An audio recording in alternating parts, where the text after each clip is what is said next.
Okay, so welcome everyone. Hopefully I've met most of you, but for those of you that I haven't met, my name is Stephanie Pulley and I'm the state coordinator for the Master Gardener program. We are so excited to welcome you to this webinar today on seed starting and planning your garden for climate change, both very important, relevant, and timely topics right now. For those of you that are just joining us and perhaps didn't see our welcome screen, here's how the webinar logistics work.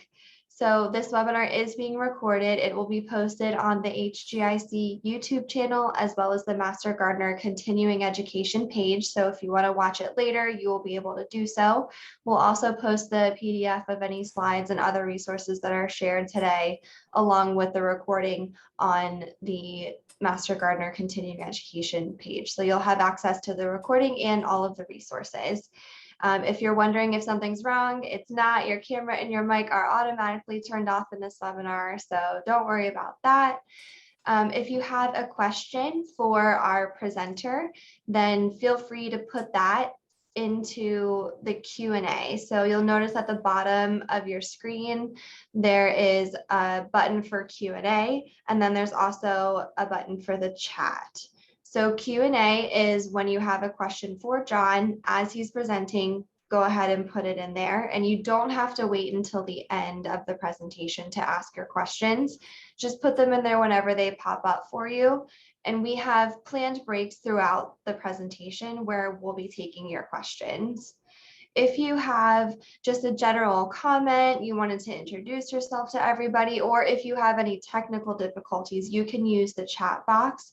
But notice that there's different people you can send your chats to. If you send it to everybody, then it goes in to everybody who's participating in the webinar. If you send it just to hosts and panelists, that will just go to Jon and Rhea and I. So if you have any of those questions like technical difficulties or comments to us, you can put them into the chat, but comments for Jon regarding the subject matter go into the Q&A. So hopefully that helps explain everything for everybody. Before I turn it over to Jon, I just wanted to give Rhea a chance to introduce herself. She is our other co-host for today.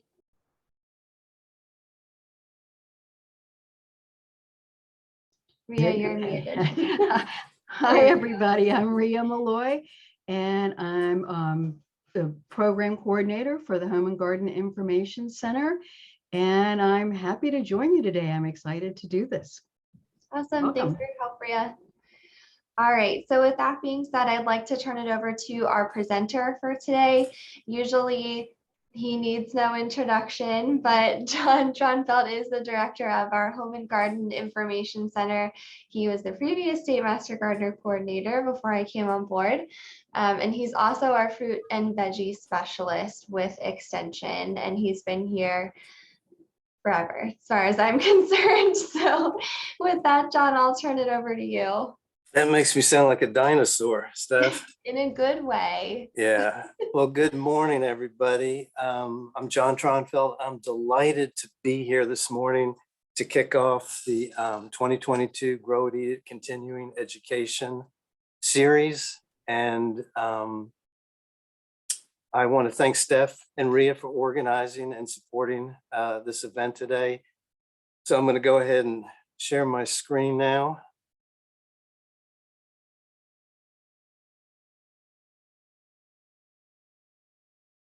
Looking okay? Yep. Okay. Let me grab my little spotlight.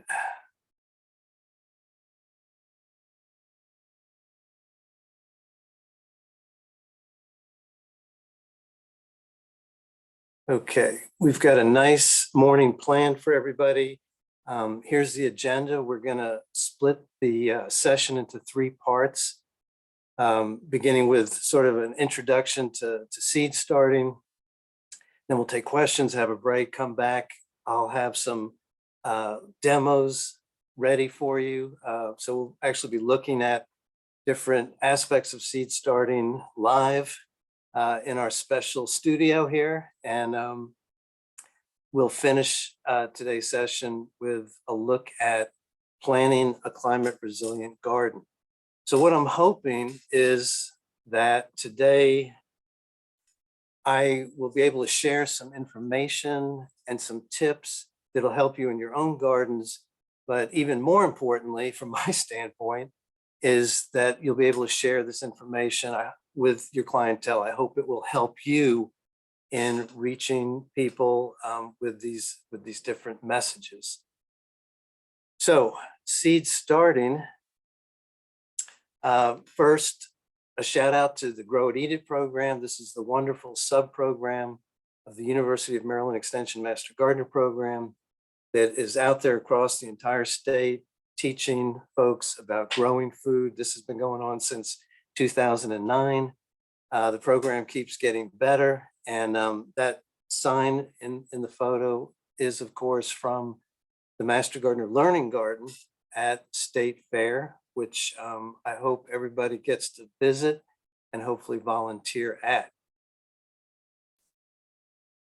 So, baby plants, that's what we're going to be talking about for a while today. These adorable plants, that is a beautiful little, I believe, Asian mustard seedling. And I want to really stress this idea that these transplants, these starts, these seedlings really help us teach people about growing food and horticulture in general. So we can produce them really on demand. It doesn't take very long to get a plant up, and we can then take those plants with us. They can travel in our cars. We can take them to schools. We can take them to tabling events, public events, wherever we're teaching, interacting with the public. They're great props. You know, I'm sure many of you have used herbs in containers to attract people to your tables at plant clinics. You know, kids love crushing those leaves with their fingers and smelling the fragrant leaves.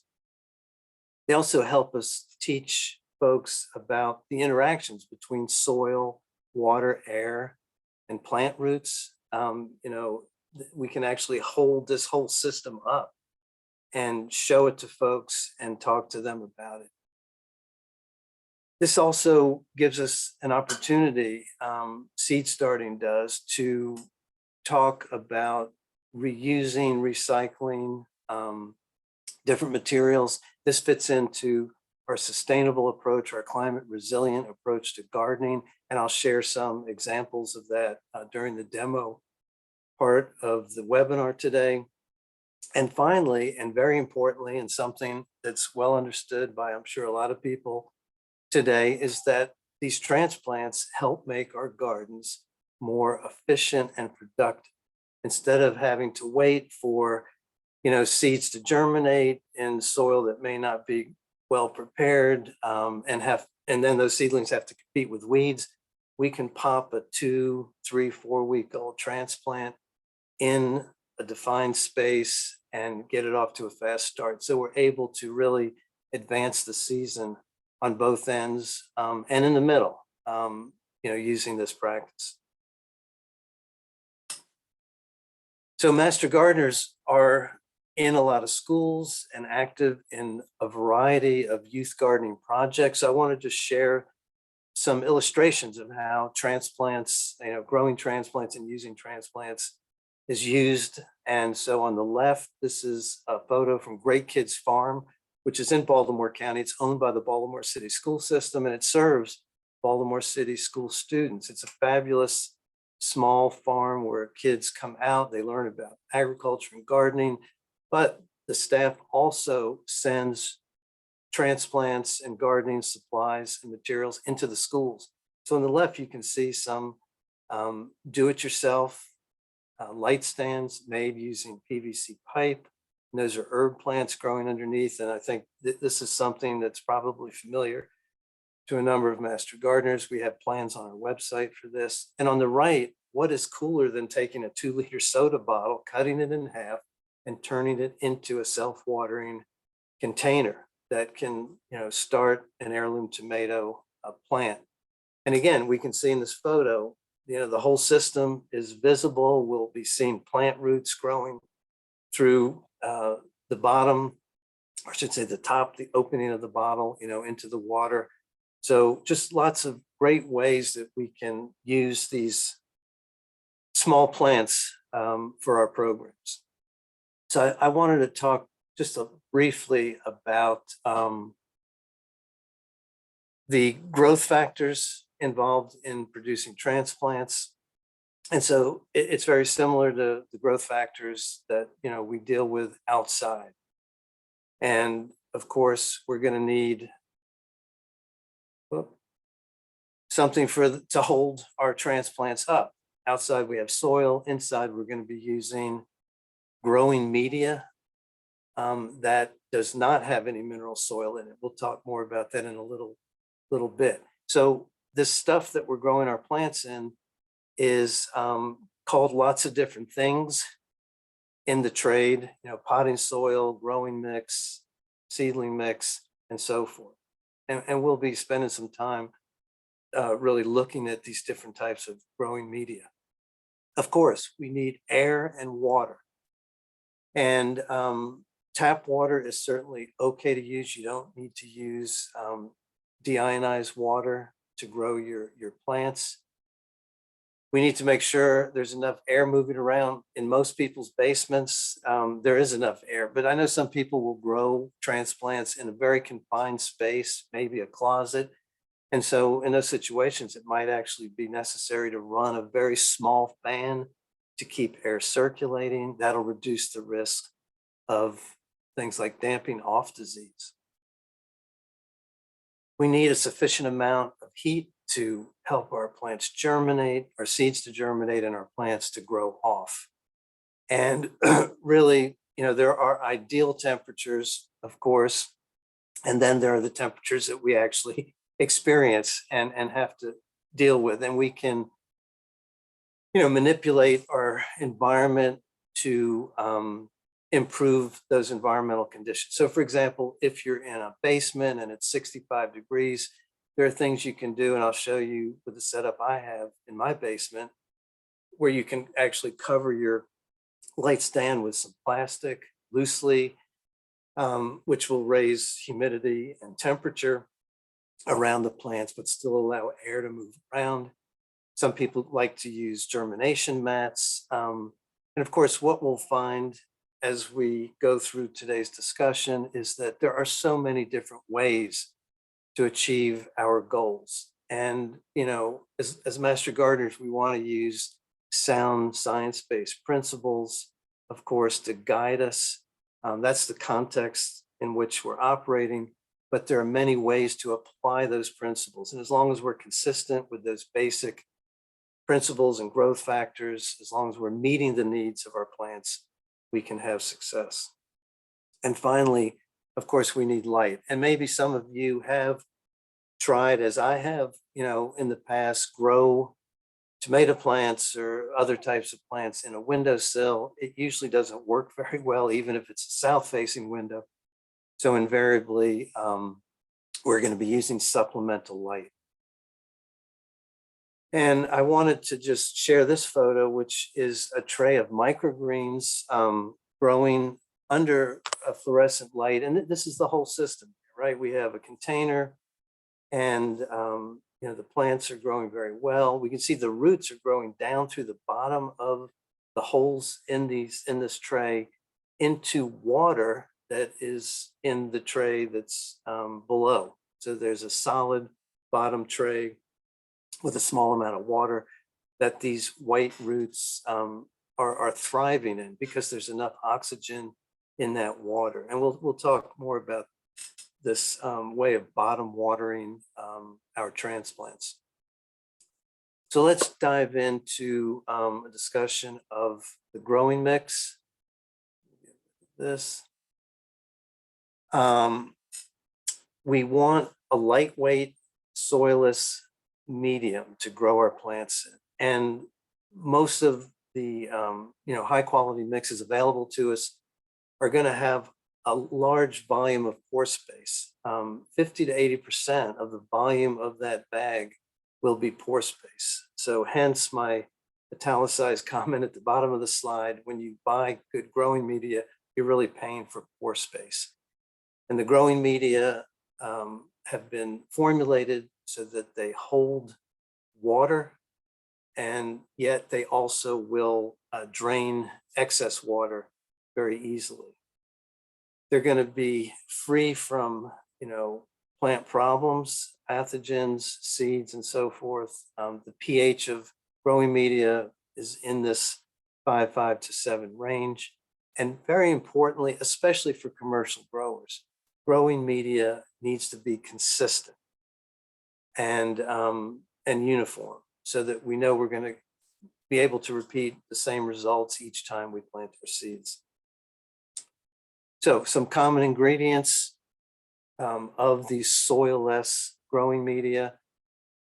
Sphagnum peat moss has been a big one, probably, for the last 70 years. It's been a mainstay. It's actually, been a driving force for the horticultural industry worldwide. The availability of sphagnum peat moss and its wide use in propagating plants. Coconut coir is another ingredient widely used. There are other materials that are used to help create greater porosity in the mix, like rice or peanut hulls. Perlite, vermiculite can help hold moisture. And of course, a lot of the growing media will have a certain amount of fertilizer added, sometimes lime as well, if the pH needs to be raised. And other ingredients that we might find in the bag, compost, up to maybe even a third of the volume of the bag.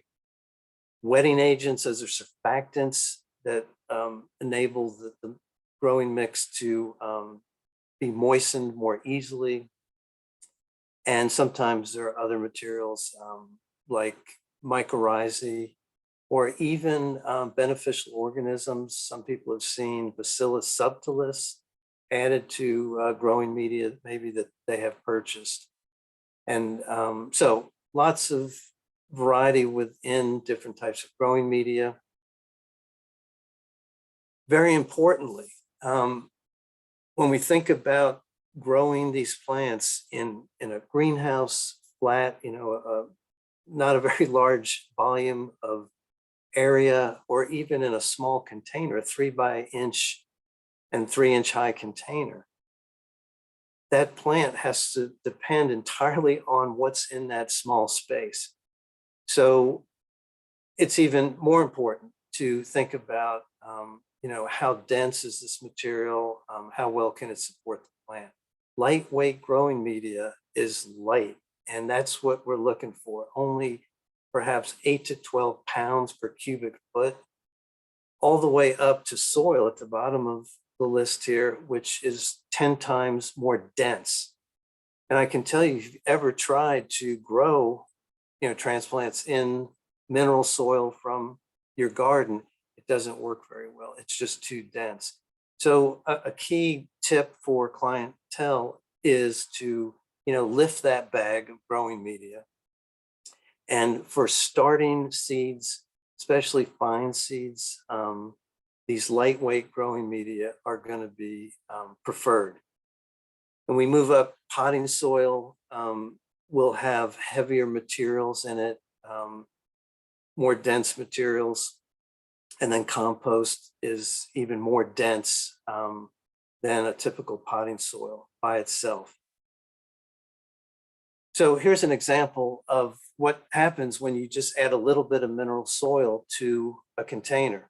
So in the photo on the left, on the far left, we can see some Asian greens and arugula, I think, growing on a salad table. And it's about 3.5 inches deep. And that's a mixture actually of compost and a soilless growing media, 50-50. On the right is a mix that has had mineral soil added to it. So instead of 50% compost, it's 30% compost and 20% garden soil. Look at that difference. And in the right photo is just a top view of the same comparison here. So just even that seemingly relatively small amount of mineral soil created this incredible negative effect in terms of the ability of the plant to get enough air, basically, to grow well, for the roots to grow well. So here are examples of some a lightweight growing media on the left. Notice it says seed starting mix. So this material will be even more finely milled because it's really, in my opinion, it's designed more for very fine seeds. I don't prefer it personally. I like a little bit of a coarser mix, but this is certainly very good to use for starting plants. But I wanted to direct your attention to the right. You'll notice this is a potting mix. So this is something that we may want to use in a container outside.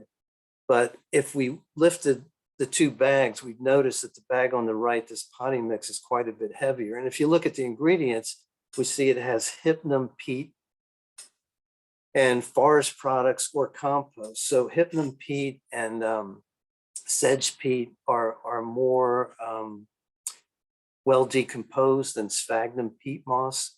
And so they're going to have a higher bulk density. They're going to weigh more per cubic, area of space. And so these products are better used in containers outside. And just to think about, the cost of these mixes and how you can save money by buying. On the right, we can see a compressed bale of this particular product, Pro Mix. On a per quart basis, it's way, way cheaper than buying individual smaller bags of growing media that are pretty close in quality and characteristics. So if you're doing a lot of gardening, these materials don't go bad. And so it really makes sense to look for bales, and you can often find them at farm and garden stores and garden centers. Okay, so there are organic and conventional growing media available to us as gardeners. In some cases, you'll see this OMRI label on the front of the bag, and I'll show you that later in the second part of our webinar. There's not a great bit of difference between organic and conventional in terms of plant response. Organic growing media will have organic fertilizer rather than synthetic fertilizer. If there's a wetting agent, it'll probably be something like yucca extract, which would be added as a water holding material versus a synthetic polymer. And the organic or certified organic mixes will tend to have compost and maybe other biological growth helpers like the Bacillus subtilis, which is actually added to the bag to combat soil pathogens or pathogens that might attack the plant roots. So I want to mention here, I wrote a blog article in February about looking at peat-free growing mixes. We know that stripping peat from wetlands releases huge amounts of carbon dioxide, and that wetlands hold more carbon than forests do on the same per acre basis. So it's very important to preserve wetlands, peatlands, and in Great Britain, for example, where they have dwindling acreage of wetlands, they're going to be banning the use of peat in horticultural mixes for home gardeners. I think maybe even next year, and then following that, it'll affect commercial growers. So it's a huge issue in Great Britain. We get a lot of our sphagnum peat moss from Canada. So I'm really urging people to look for alternatives. And in terms of commercial mixes, here's one that's been around for a while, Organic Mechanics. They are advertising this mix is peat-free. There are others that are out there, and I think we're going to be seeing more and more of this. You can also make your own mix. And one of the big, I think that the easiest ways to substitute, excuse me, to substitute for peat would be to use compost. Now, I've been using compost in growing plants for a long time. I'm sure many of you have as well. Any compost that you make or buy is great to use in the garden. It's going to be great to use in containers outside where you're growing vegetables. When you're growing transplants at home, again, you know, we're talking about a very small volume of soil that our little tender plants are depending on for all their needs. And if that little bit of growing media is off in terms of pH, in terms of nutrients, in terms of salts, it could negatively affect our little seedlings. So yes, let's use compost. Let's be really mindful about how we're using it and do some experimenting. Number one, recognize that there's going to be wide variability between batches, whether it's compost that you get from your county or city or that you make yourself. And that, of course, depends on how you've managed it, what's gone into, you know, the feedstock that's gone into the pile, et cetera, et cetera. The rule of thumb for commercial mixes is somewhere around 20, 25, 30, 35% by volume of compost. I think you could, as a home gardener, you could move that up to 50% as long as, again, you know that this is high quality compost. So what are the potential problems? Number one, the compost may be immature. Why is that a problem? Well, it means we're going to have a very high pH with immature compost. Our ammonia levels are going to be high and could be damaging to the plant roots. So one thing you can do to test for this is actually put a small amount of compost in a plastic bag, seal it, and if you see condensation developing on the inside of the bag, that's a sign that it's immature. The compost could be unstable and have a high pH, so that's related to you know, immaturity, a high ammonia to nitrate ratio. So again, we just need to let it cure outside for a bit, and it could be high in salts. And in that case, especially if we're not sure what the salt level might be, we could leach out the salts, run water through that compost before we use it in a transplant. So I wanted to show you what a typical test report for a municipal compost looks like. This is Howard County's compost. They make great compost. They're also now mixing their yard waste with food waste. But I just wanted to point out that this report, which is available online, showed that the material is moderately unstable. It had a high ammonia to nitrate ratio. Notice the salt level here, soluble salts 3.4. That's decisiemens per meter. That's very high. That would correspond to about 1,200 parts per million of total salts. That's a high level that could damage roots. And look at the pH, 8.7. And again, it's because it is got a lot of ammonia being released, and the pH will come way down once it has continued to decompose and cure. This would be fine to use in the garden. It would even be fine in a container because you're going to be running water through it and mixing it with other materials. But if we're growing transplants, this would, could create some problems. And I'm going to show you some examples in the plants that I've grown in the past few weeks. So just a couple of other things I wanted to share. They're fun, a couple of fun tools. If you have an attachment in your basement, a way to attach to a spigot, you can use a faucet nozzle to water your transplants or your seedlings. It puts out a very fine spray. Having a maximum minimum thermometer can be super helpful so that you can actually see what temperatures are reached, the highs and the lows over the course of a day. And another neat tip to share with folks is how to avoid spindly plants. So this can be very disconcerting. We can see here these tomato seedlings are quite spindly, and they're going to flop over. And unless something's done pretty quickly, this could be a real problem. On the right, here are some transplants being grown under fluorescent light.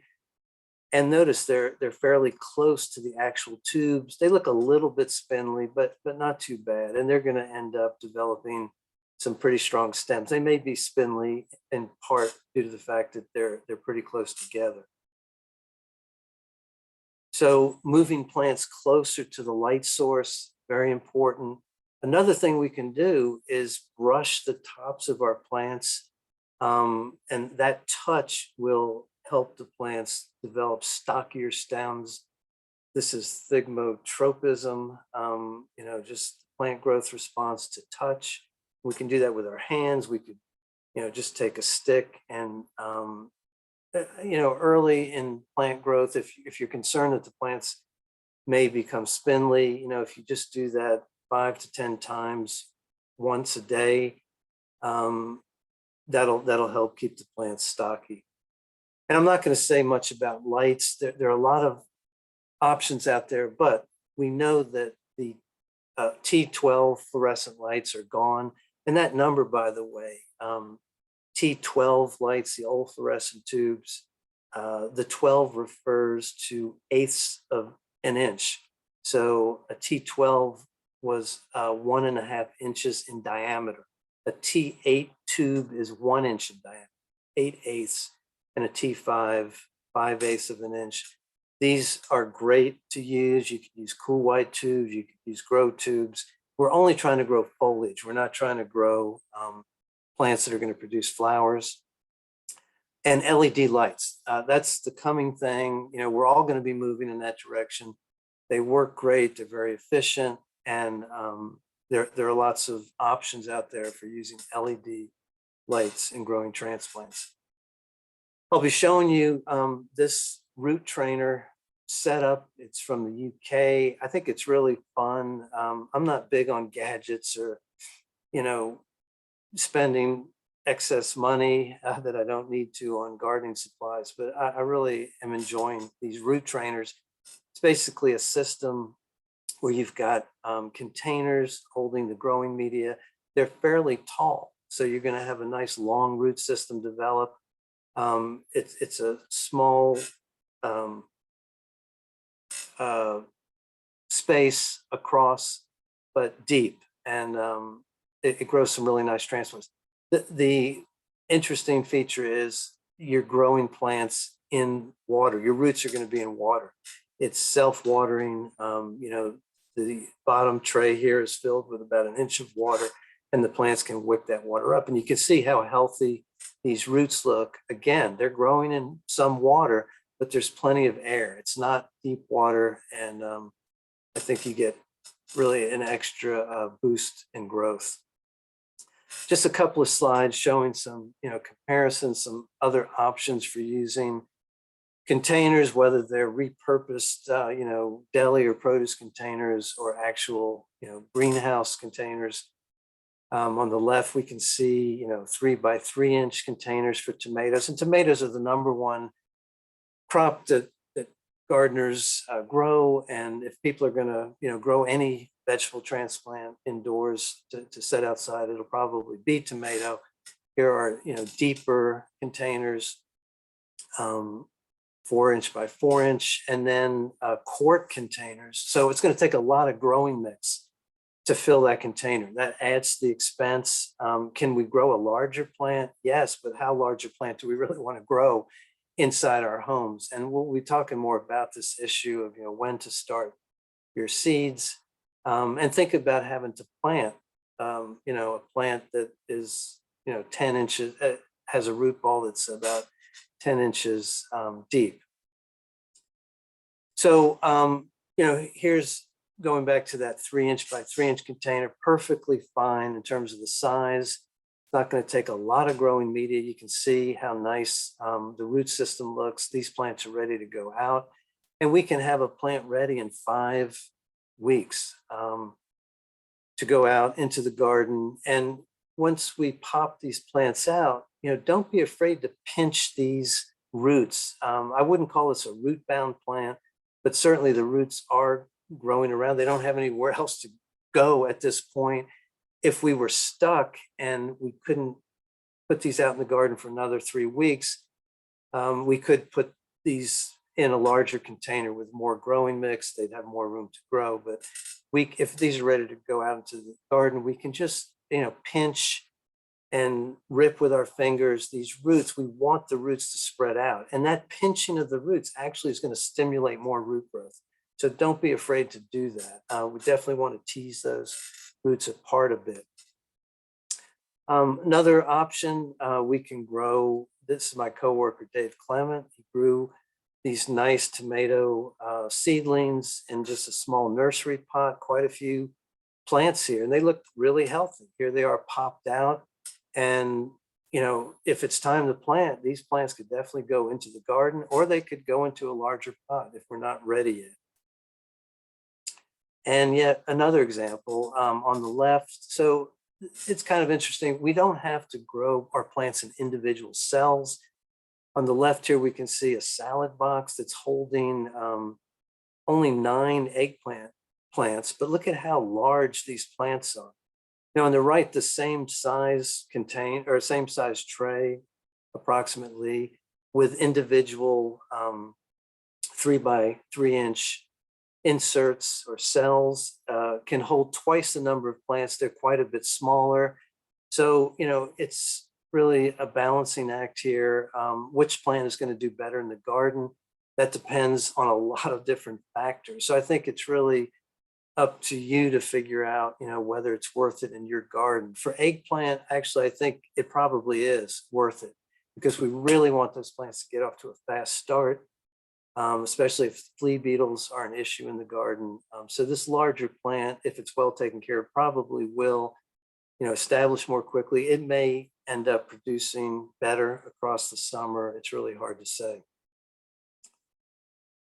Okay, and just a couple of problems that you might encounter. This particular one, edema, where the plants are taking up more water than they can transpire. And so we'll actually get these raised little bumps on the leaves, and we can see it on the underside of these pepper leaves. We're more likely to see it outside in the spring when it's a little bit cool and we've put plants out into containers outside or even into garden soil. Cloudy weather, cool weather, lots of moisture available to the plants, and they can't transpire it adequately. And so we get this bursting of plant cells. It's not usually going to affect the plants, long-term over the growing season. And this is a photo of plants that are being negatively affected by high salt content in the growing media. You can see they're pretty scrawny. There's some burning on the edges of the leaves.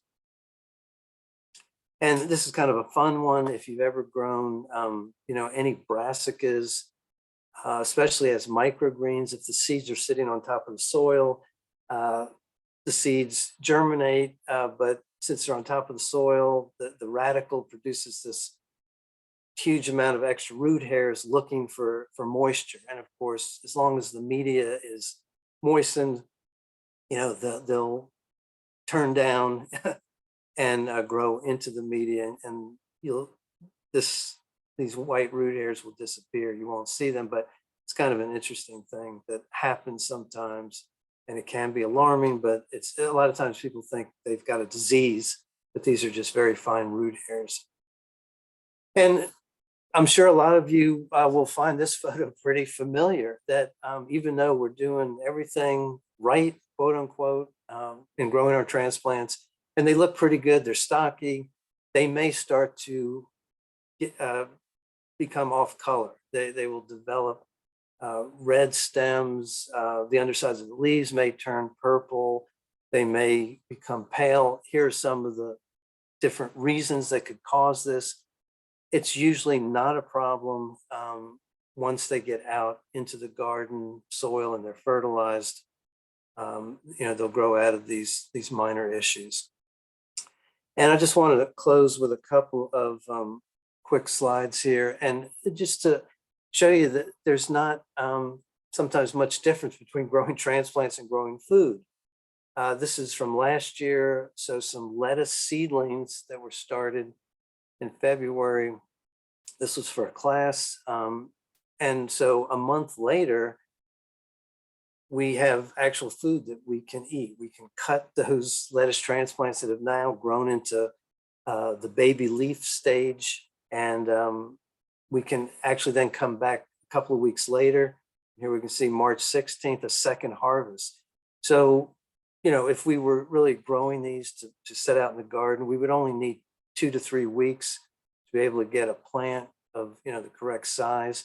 But if we have extras or we have extra room under the lights, we can actually, you know, grow some salad greens in our basement at the same time we're growing transplants.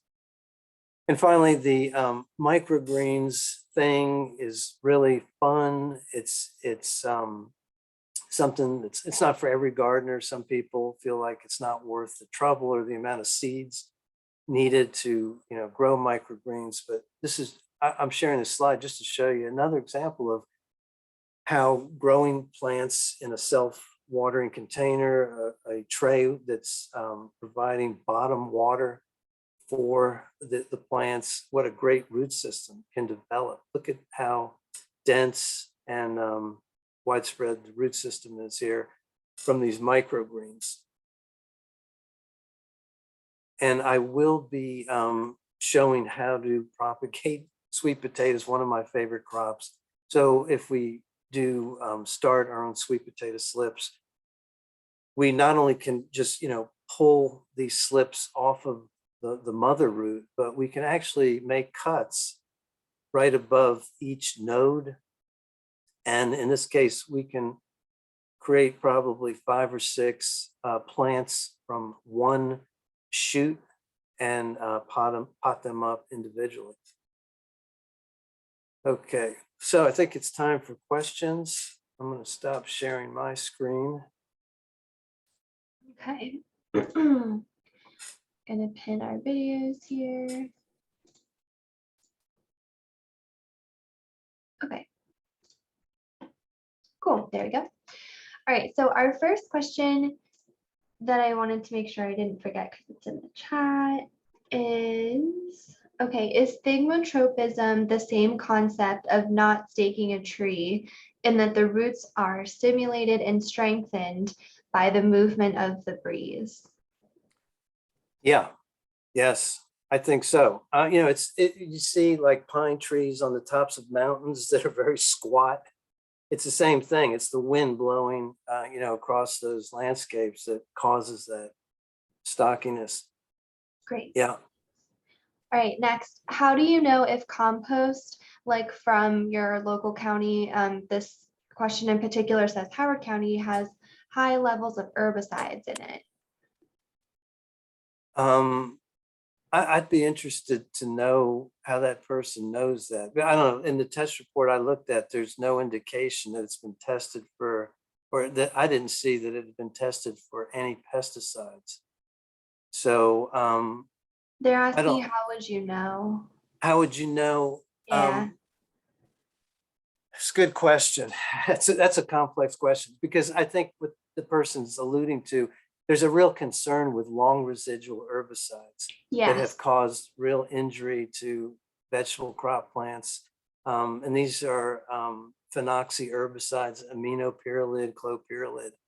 Mm-hmm. And I guess I would say it's very unlikely that those would be in the compost, because those herbicides are applied to farm fields.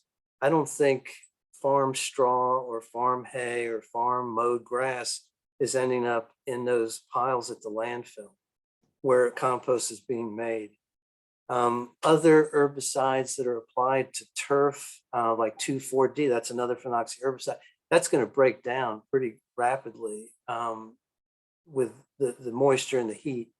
Mm-hmm. So, but if to test it, maybe what I could do is that person could either email me. We do have information on how to do a bioassay. So that would mean if you're concerned about a particular compost, mm-hmm. you know, you can test it by actually just planting pea or bean seeds in the compost, pure compost. And if those seedlings come up really distorted or the germination is really poor, it may be contaminated. And we've done that, many times with suspect manure or compost. But I think the municipal compost, I would feel pretty comfortable that it's not going to hurt your plants. I think it's really a good material. Got it. Okay. The next one is, where does the salt come from in our homemade compost? I heard that some salt can come from manure from animals that are fed a lot of grain. Where else could the salt be coming from? Right. The salts they're mineral salts from the breakdown of the organic matter. So it's the mineralization of the organic matter and those nutrients, whether it's, potassium, magnesium, sodium, those are in a form then that, will be available to plants so they can be measured. And, in a typical compost, those levels are going to be fine, but in an immature compost, those salt levels can be somewhat high. They will come down. Ammonia is what's usually driving that salt level up, typically. Okay, and then there's another one on compost. So while we were kind of on it, how do you know, kind of similarly, how do you know anything about the commercially available compost? I guess kind of the nutrients and the composition of it. And does a commercially available compost, someone who produces that, do they have to make any type of reports available about that compost? Yeah, so I think all of the major commercial composts that are available, including those from, your county landfill or municipality, they are part of a program with the United States Composting Council.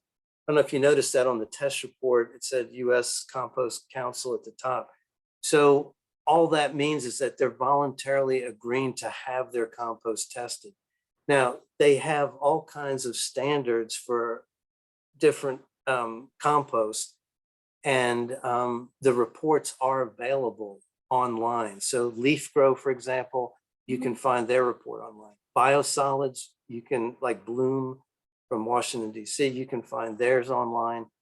Same thing, the Howard County landfill had theirs online. So you can look at these reports and they're pretty comprehensive. I mean, they won't cover things like, we're not dealing with sewage here. It's just yard waste. So they're not testing for pharmaceuticals and things like that, or plastics. They're not testing for plastics. But I would really recommend their use. I think they're good materials, and it's really important that we are able to return the nutrients from our yards to our soil, whether we make the compost ourselves at home or we get it from the county. Okay. Okay, someone's asking if you have experience, John, using a soil blocker instead of cell trays, and are there advantages and disadvantages of using one or the other? I don't, but I know there are a lot of small vegetable growers that like them. I really can't tell you if I think it's worth the money. I guess, the one factor, the one attribute I think they have is that when you block the soil, you're cutting through roots, and that's going to stimulate more root growth. So I see that as a real advantage, but I really can't tell you. I haven't had experience using it. Okay. Can you start seeds in only coconut coir? I have not done that. That's interesting. Maybe if anybody else has, they could put that in the chat. It's pretty porous. It holds water better than peat moss. I don't know. I imagine you could, but I really don't know. That's a good question. I do not know.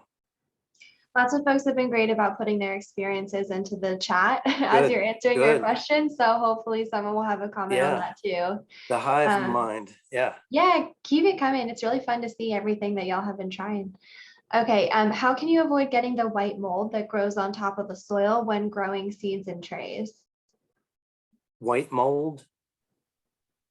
I would be concerned about that, only in that I don't know what mix the person's using.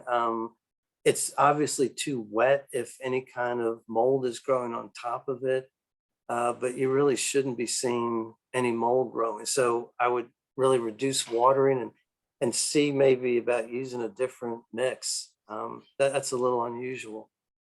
So as a houseplant person, I get this all the time, unfortunately. Okay. Now we're not Um, talking about salts. This sounds like it's Right. a growth. Okay. Yeah, and I just have a fungicide that I mix in when I water occasionally, probably not as often as I should, but yeah, that's what I try. Cool. So maybe that could possibly help with seedlings, but I'm not, you'd have to check the label on the fungicide to see if it's safe to use with food that you're going to be growing to eat. Okay, would you ever use the foliar spray of seaweed extract or compost tea for transplants that are in pots before planting them in the garden? Yeah, that would be perfectly fine. It's really good to apply some kind of fertilizer, especially early in the spring, either directly to your transplants before they go out or right after they're planted. Get them off to a good start. Cool. Do you recommend growing salad greens indoors instead of trying to warm up the raised beds outside? Well, I think it's really depends on your circumstances and situation. You can try it, maybe try it both ways. Maybe you'll find that both could work for you. It really depends on individual situations, but it can certainly be done. Mhm. So I'd say it really just depends. Okay. How long does it take to grow the sweet potato cuttings, and when should you put those in the garden? Sure. Well, the cuttings, the slips shouldn't go out until after all danger of frost. They're very frost sensitive. It usually takes me about 6 to 7 weeks to have decent plants. That's how long it would take from first bedding it down. And I'll show you more about that. And related, someone watched our video on the HGIC YouTube channel about how to start your sweet potato from a slip, and they're wanting to know when they should start to see shoots. It depends on the heat. So if you've got the temperature somewhere around 70 degrees, it could take, it does take a while. It could take 3 weeks before you actually start seeing the slips, the shoots, emerge. Good to know. Any advice or tips regarding starting annual flowers indoors, such as begonias or impatiens? I don't grow those two. I grow other things, zinnias and tithonia. And I think, I don't know if we have the specifics on that on our website, but there are lots of annual flowers and perennials that you could start indoors. Absolutely. I haven't started any of them from seed, but last year I did take cuttings of my begonias and I just put them in water, and they've honestly been living in that throughout the entire winter, and their roots are going wild, and they can now just be planted whenever it gets warm enough in the spring. So that's worked for me if you'd like to try that. Cool. Can you comment on the use of polymers for moisture control in potting soil and the overall effect of it on the environment? Does it decompose? That's a really, that's an interesting question. There's a lot of variability. I think there are some newer, maybe cornstarch based biodegradable polymers. Most of them are synthetic, acrylamide or something like that. And some of them, nobody knows what their fate will be, ultimately in the soil. They've been more effective in container growing than out in a garden. I wouldn't recommend them. I don't think they're necessary, especially if you have enough organic matter in the soil. And you could just make the decision to avoid them, because we really don't know. Wetting agents, surfactants are the same way. They could have some long-term negative effects in the soil. So by and large, I just think they're unnecessary. And it's more sometimes of a marketing gimmick, to add them. Okay. The next one is, can you talk about the use of additional additives to seedling mixes like kelp meal or bone meal?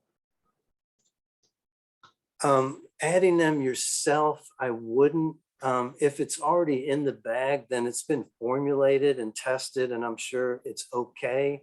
But I wouldn't add those things willy-nilly to any mix. If you're making your own mix, and it has any compost in it at all, you're probably not going to need to add fertilizer. There's a very small amount added to most growing media, and that's just to keep and that's enough to keep plants growing well for 6 to 8 weeks in a container. Good. Okay, last one, which is good because we're only slightly over time here. Do we need to be concerned about Tithonia being invasive in our area? Tithonia? Wow, I hadn't heard that. I mean, I've been growing it for a number of years and I've never seen any escapes. So I'd be curious as to whether or not if that's an issue people have been noticing or hearing about. I have not. Got it. All right, cool. So we did get one more to come in, but we are technically on break right now. So I'm going to go ahead and pause. So it's 9:57 and we're going to come back at 10 to look at our seed starting demos. And so we'll continue with questions in our next break for a Q&A. And thanks everyone for putting all your extra comments in the chat. It's really cool to see everything that y'all are doing and what you've been having success with.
Okay, Hey, can you hear me?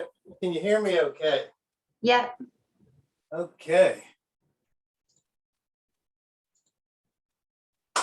Okay, folks, welcome to my humble basement. It's not Martha Stewart's greenhouse, but I think it'll do. So I want to share some things with you. I'm going to start off talking about these growing mixes. A couple of examples. There are many out there. And here's another one, advertising moisture control. And as we mentioned before, not necessary. I think it's more of a marketing thing. This is just one example of a fairly lightweight potting mix with sphagnum peat moss. Here's that seed starter that we had saw a slide of. Let's see, is that? Yeah, it's going to be a little better. We seeing it all there, Steph? Yep, that Okay. looks good. Okay, and we can also see this OMRI tag here or label. So that's the Organic Materials Review Institute, and that lets you know that it is certified organic. In this case, in this bag, there is no fertilizer. There's a little bit of lime, sphagnum peat moss, and vermiculite core, and that's it. So yeah, it's organic, and people will see that. Some people really want to know that everything they're using in their garden is certified organic, and that's fine. Okay, so I wanted to just show you a kind of a comparison of different media. So the one on, I think, your left and my right is much more finely milled. I think you can see the difference. So for very small seeds, this might be preferable. But I tend personally to like a coarser mix. These are all peat moss based, and you can see the white substance here is perlite. This material, I think, is I forget which commercial mix it is, but it does have larger pieces than this one next to it, and it's perfectly fine. That level of coarseness, you could grow any kind of seed or start any type of seed in this mix. You can see how dry these mixes are, and I think most people know that growing media must be moistened before it is used, before you can start seeds in it. And you just have to work the water in, just like you're shampooing your hair, really, until it's fully moist, so that when you squeeze it, there's not any excess water just coming out of the mix. It just needs to be really moist. And then in comparison, here's some compost. And you can see bits of wood and twigs and different plant detritus. So even though this compost went through the required process, reached over 130 degrees for 3 consecutive days to kill pathogens, and they're doing everything right out there, there's still some woody material. Is that a problem? No, not if you're using this in your garden soil or in a container outside.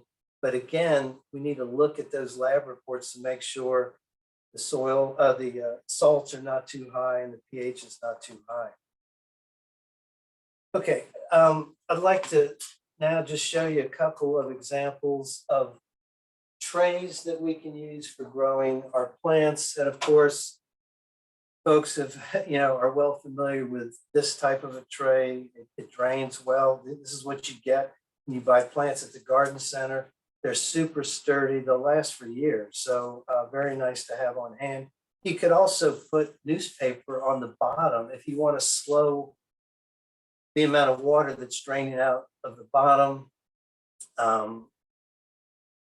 We also, of course, have this type of tray, very common in the greenhouse industry. A couple of things I'd point out. So usually these trays have holes for drainage. This one does not. I really like the solid bottom flats because I want to know that I'm bottom watering my plants. I also don't want a lot of water draining out of the bottom and getting all over the place. Now, one thing you'll notice, I think I can, yeah, you can see there's a hole in the corner here. You can see light getting through. Unfortunately, when I started growing vegetables many years ago, these trays were a lot sturdier and they lasted a lot longer. This tray is only 2 years old and it already has a hole in the corner. They get them in the corners. That's a problem because you're really getting them solid bottom because you want to hold water in the bottom. They get holes in them. They don't work anymore. So another alternative, of course, this is not, we're not repurposing anything here. We're really buying new plastic, which is not so desirable, but these kinds of trays you'll see used in school programs. They're very expensive. They're, I think, $9 or more, but they will last forever. And so I just think it's a really good alternative, especially for MGs that have projects, with community groups, with schools. You want to know that if you got a solid bottom tray that is holding water, you don't want it to fail at any point, and these will last for many years. So I think it's a really good option. And finally, this is a really nice tray and flat to hold the tray for growing microgreens. So this is a very narrow or shallow tray, maybe an inch deep. And it's really designed to hold these trays that have, I think, 20 or 21 slots. We'll talk a little bit about broadcasting seed versus growing it or planting it in rows. I really like this method. I think it works really well. And if you're growing microgreens, this might be a good option to try. So moving on to containers. There are so many options, obviously. Let's start off with, repurposing produce containers. And this is a little tofu container, and they all can work very well. I think a shallow container is better. This one is like at least 3 inches deep, and that's really too deep, I think, for just starting small seedlings. This one would be maybe more appropriate in terms of the depth. But here's something I would point out. You can get clamshells and other plastic containers to repurpose for growing transplants that have holes in the bottom, and that's great. If they don't have holes in the bottom, there is an issue because, again, if it's a small container and there's no hole in the bottom, then our plants can suffer if conditions are not optimal. So in this case, I kind of purposely overwatered these kale plants. And you can see, because the soil, the growing mix was flooded, basically the roots didn't get enough oxygen and they really started to flag. If we had some holes in the bottom and then put those containers in a tray that could provide bottom watering, a tray that has a solid bottom, it would be a much better way to go. So I really personally like using different size containers, whether they're repurposed or not, that have holes in the bottom, and then setting them inside of a solid bottom flat that will hold water. And these are just some other examples, of repurposed containers. One thing I know that is pretty popular is the peat pot. And these are made from peat, so we're trying to get away from that. And the big selling point was, well, they're decomposable in the garden. You can plant them and not worry about them. The thing is, they can also whip water up. So if this gets planted and the top of the pot is sticking out above ground, water will just move up the pot and evaporate, which can cause a problem with the roots drying out. So it's good just to rip the top off before planting it. And I like to rip the bottom off too, frankly, and not expect that it's all just going to decompose in a timely manner. But I personally, I'm not really into these, but I know it's a popular item. Peat pellets are another way to go. It's a pellet that expands with water. It's inside of a little mesh bag. We have a video that Ashley Bachtel-Botkins, who's a Garrett County horticulture educator, put together a few years ago on how to make a small pot for your seedlings out of newspaper. And I'm sure a lot of people have found ways to do that. And that's a really great way to reuse a recyclable material. Let's see, let's talk a little bit about seeding. So I mentioned, of course, whatever type of container we're going to plant our seeds in, we want to make sure that our growing mix is moistened. I think, and I forget what the exact ratio is, I think you're probably going to need an equal volume of water to the growing media to moisten it well. I mean, you want to just add water slowly, work it in with your hand. And it may be about a 1-to-1 ratio. It takes quite a bit of water to wet coir, peat, and mixes also that have compost in them. So once the mix is moistened, you've got it in your container or your tray, you can broadcast seed. I mean, depending on what you're growing and how many plants you want, you may be broadcasting seed, in a small container. I personally like rows. I don't know, that's just sort of how I was trained. And we can easily make rows, by using our finger. Or we can use some kind of a material. This is just a narrow piece of wood, and we can just press it into the soil. We could do this with a ruler and make our rows a couple of inches apart if we're starting tomatoes or peppers or eggplant. I want to show you a few other little tricks of the trade. One thing that I think is important for us to know, especially working with the public on different projects, and especially with school kids, is that seeds are all different shapes and sizes and colors. So this is a mixture of lettuce seed, and you can see lettuce seed can vary in color. There's white seed and there's seed that is darker in color. And that can be important if kids are planting, because it can be difficult to see seeds against the dark growing media. I personally like to just use a piece of a manila folder or something like that and dump the seeds in, and then you can just tap the seeds out.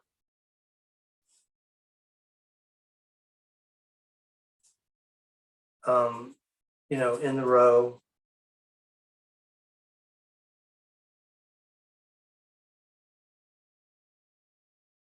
And that can enable you to get pretty decent space, and you can move them around with your finger. But this is, easy and cheap way to go. There are other types of commercial seeders. This is one that I think really does work pretty well. It's inexpensive and simple in design. You just fill it with seed.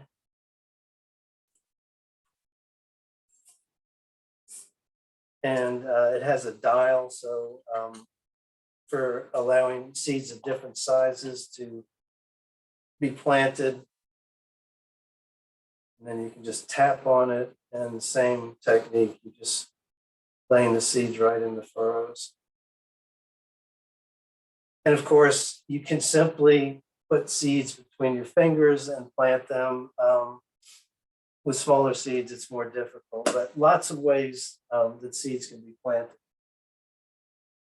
While we're talking about seeds, I wanted to mention that it's good to save seeds and store them in glass containers if possible. Plastic is fine too. You just want to make sure that the containers are sealed tightly and that you store the seed in a cool, dry spot in your house, and make sure you mark the container so you know what's in there, and of course the year that the seed was actually harvested.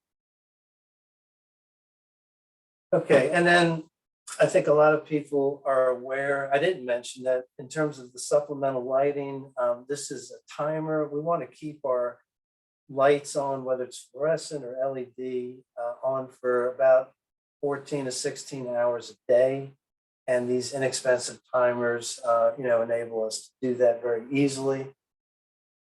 I know maybe people could put into the chat their favorite way to keep track of things. It's easy to mess up in terms of mislabeling your seeds, and I have used labels over the years. What I've come to realize is what works a lot better for me is to have a little map. So I'll actually, just draw my different trays, and I'll I'll annotate the tray so that I know what I planted and on what day. So that's on a separate piece of paper. I don't have to worry about labels getting moved around. Sometimes I write on the sides of my my trays, what's been planted. And I think labels really can get in the way. One thing, let's see, I can't find a piece of plastic, but we can also just lay a piece of plastic over these trays to increase the heat, humidity, to try to get germination to happen a little more quickly. Okay, so what I want to do now is really just show you the results of a little experiment I did in growing plants in media that is 100% commercial growing media. Let's see if I can put a tray.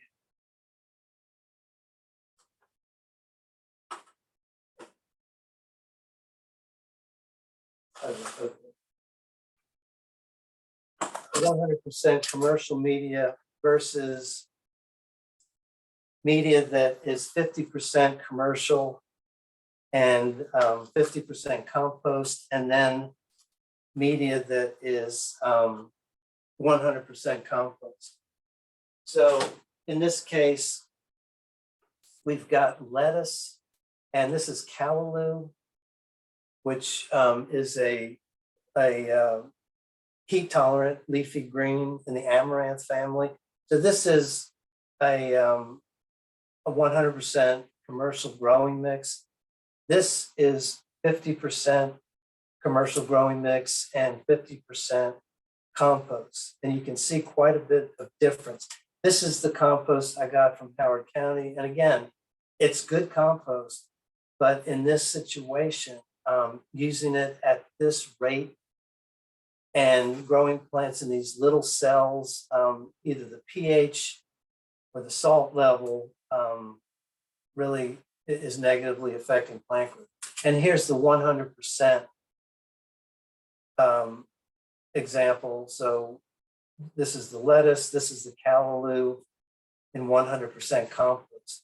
So yeah, we want to substitute compost for peat. We want to substitute other materials that hopefully could be locally sourced, but we really need to experiment with it and know what is in these materials so that we can get the best result. So that's pretty dramatic, differences between the three.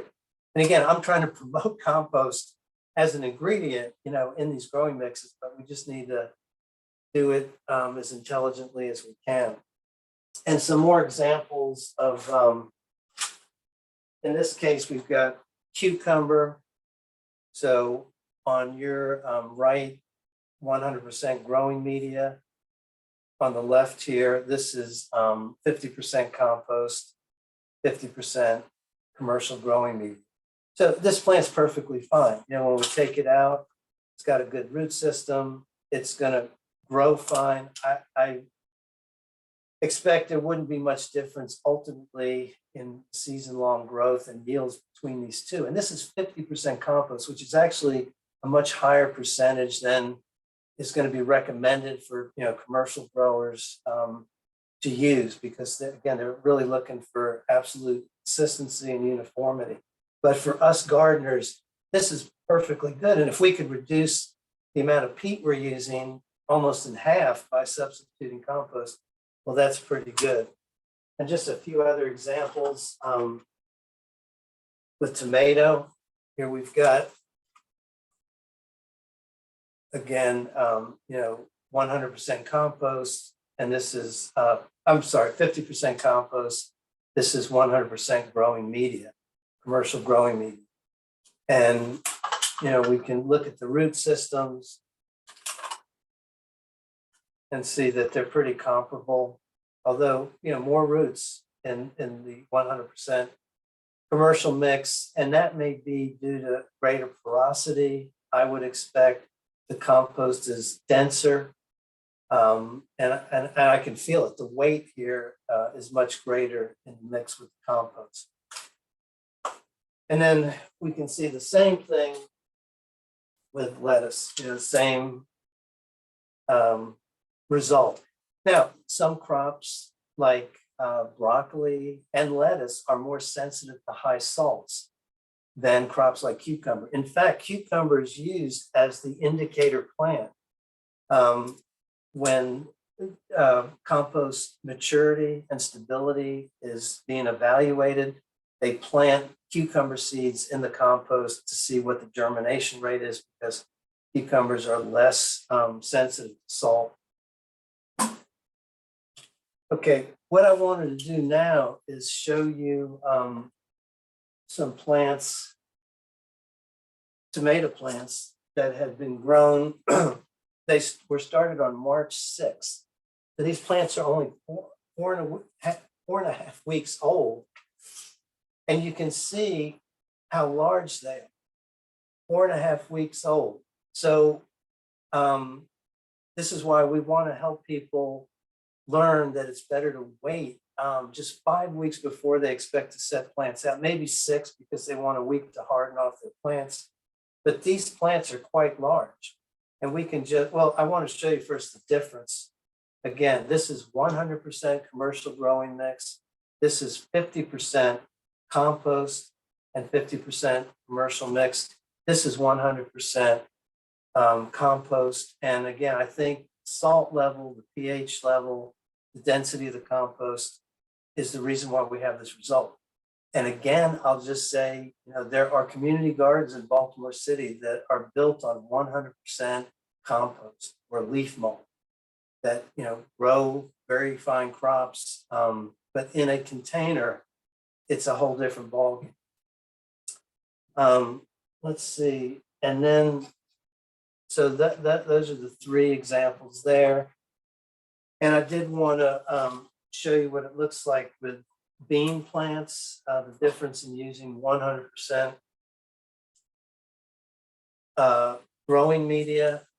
The leaves are greener. This is 50% compost. So we have off color. That could be due to the fact that there are insufficient nutrients. It could also be due to the pH being very high and some nutrients being less available. But the plants, in both cases, these bean plants are quite healthy. The 50% compost, 50% commercial growing media.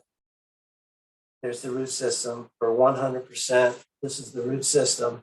So actually for the beans, the root system looks even more robust where we've got 50% compost added. So there's going to be variation, between crops, and it's something we just want to keep experimenting with. I'd love to hear how people are doing with, looking for peat alternatives and experimenting. Now with squash, we've got really healthy looking plants. This is 100% growing media, commercial, very good looking plants. Here we've got 100% compost, less root growth.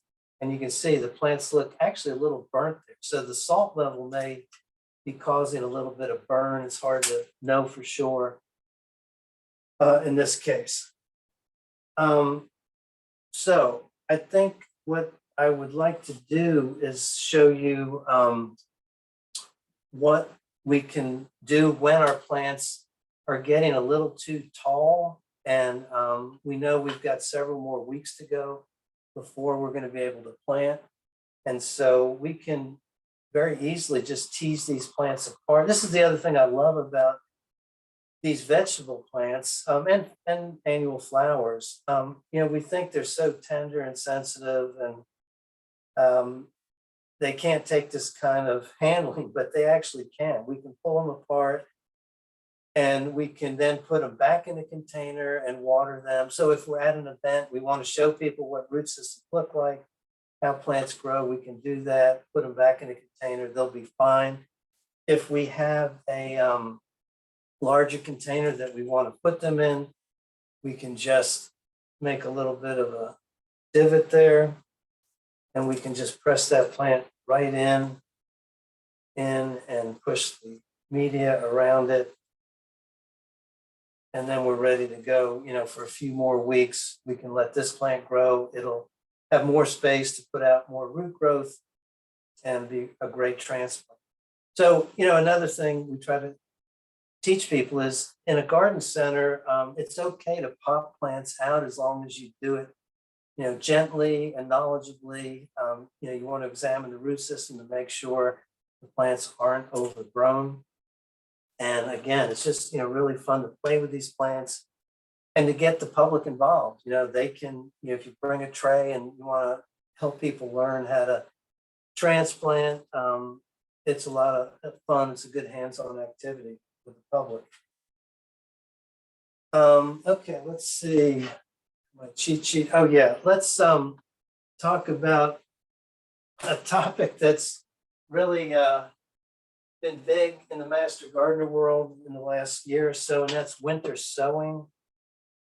I know you may be sick of hearing about it.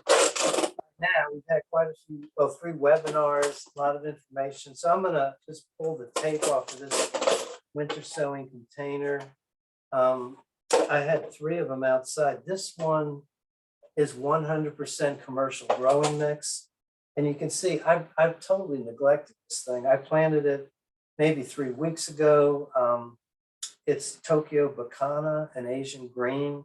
And, it's a great way to start plants cheaply without having to, do it indoors. But I also wanted to show you sort of the same results in terms of when I added the compost, the plants grew well. Actually, in this case, they really look as good, and they look very green too. Doesn't look like there's any issue, with salts damaging these plants. The plants are good color, and I would say pretty much equal. This is 100% commercial mix. This is 50% compost and 50% commercial mix. Pretty close. So there are all kinds of factors could be, affecting these relationships between, plant root growth and the amount of compost in the containers. And I'm sure there's going to be a lot more research being done about it because everybody's trying to get away from peat, which is a good thing. Also wanted to just show you this root trainer setup. This is from the UK, I mentioned. So in this case, I'm growing beets, and on this side, it's 100%. Let's see, what is it? Yeah, growing mix.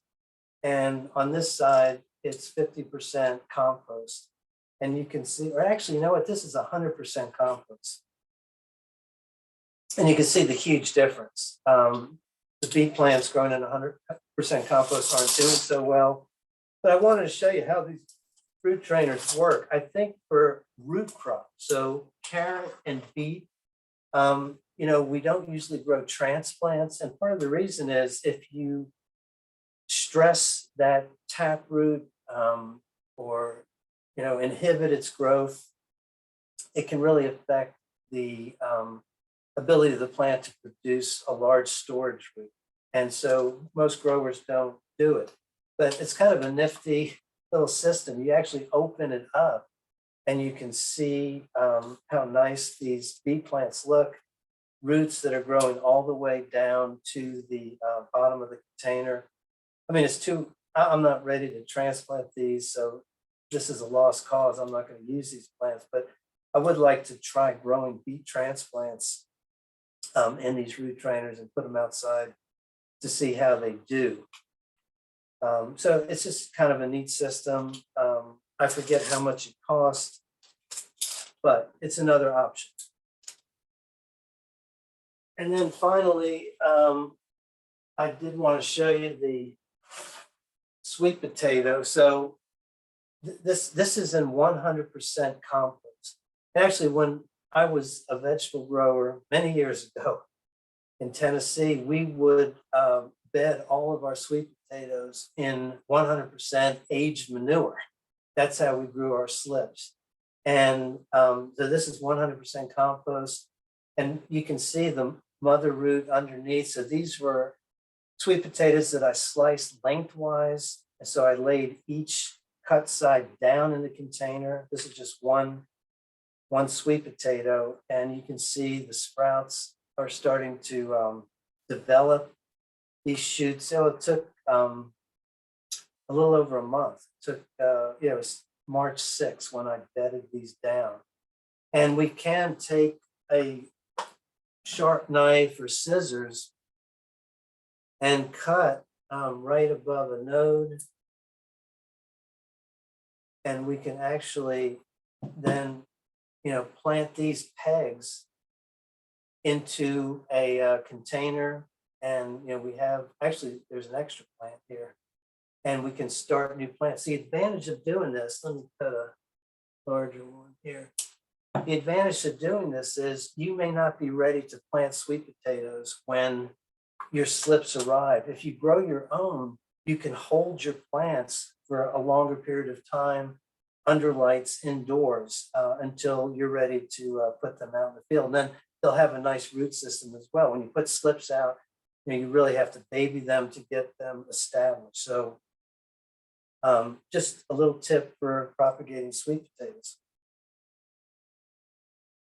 And I think that's about all I've got. So I wasn't checking the time, Steph. I don't know if we're on time or. No worries. We're looking good. Okay. So we'll go ahead and do some of the Q&A if you want. Yeah. Okay, cool. So one of the questions was to mention rhizobium for beans and peas, and do they really expire after 1 year? Does the rhizobium expire?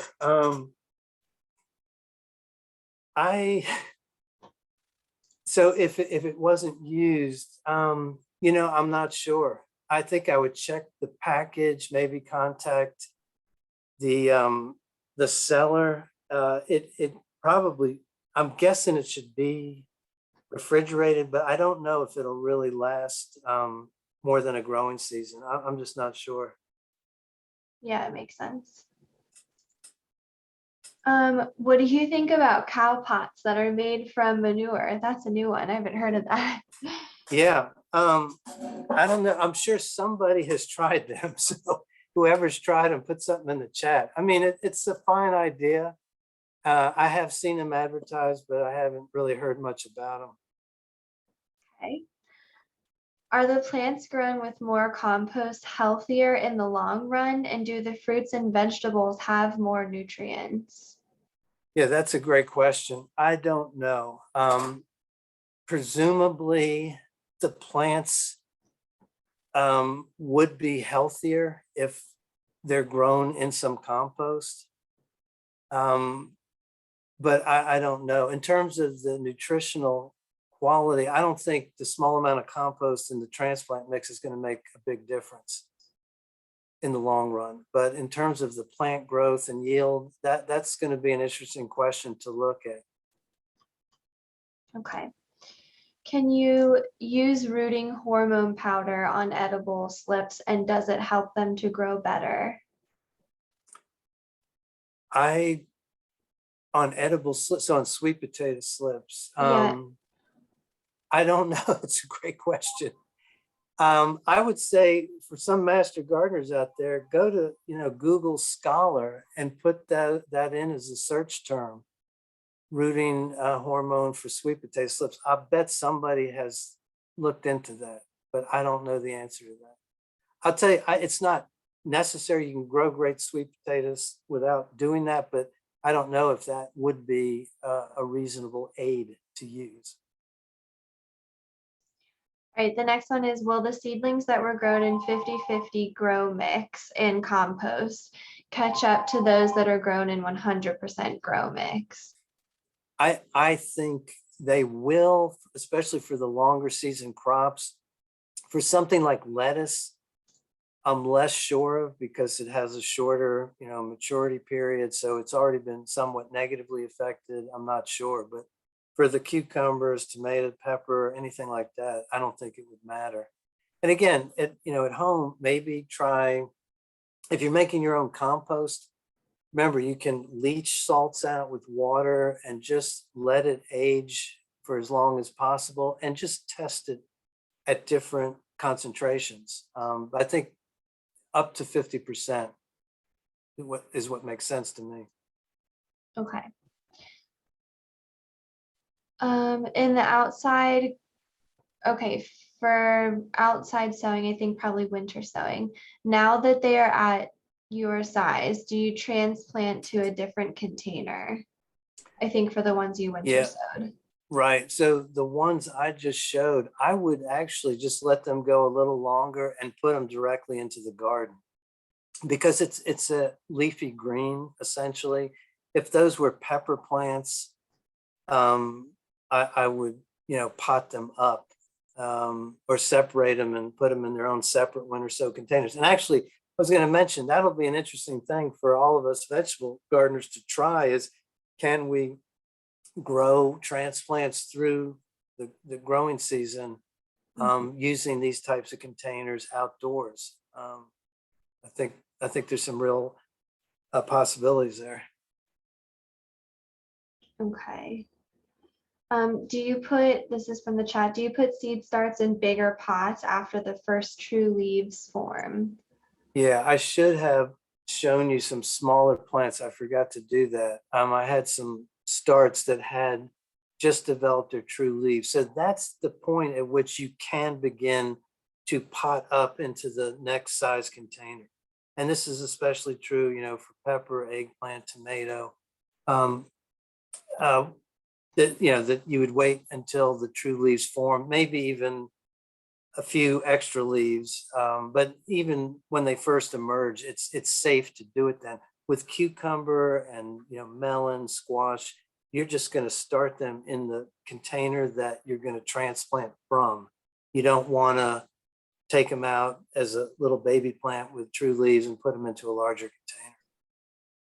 And then kind of related, what do you do if your plant gets too tall before it's time to plant outdoors? Yeah, and that's tough because your light stand can only, accept such a tall plant, and it's difficult. You can try keeping them outdoors. I've done this during the daytime and just bring them in somewhere at night. They don't have to be under lights.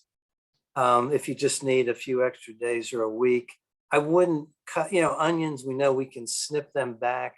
I wouldn't cut the top of my tomato plant though. That's probably, you're just going to get side shoots, but you don't want to lose your main stem. So don't start early. That's the key.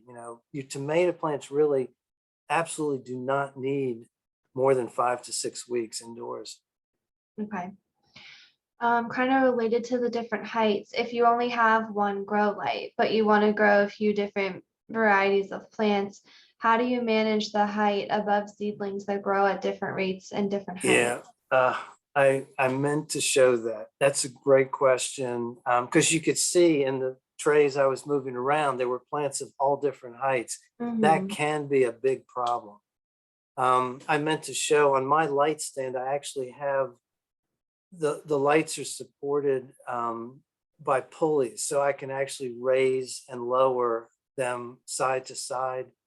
So taller plants can be under one side. But yeah, to the extent possible, try to keep crops of the same, height together and don't mix them. Cool.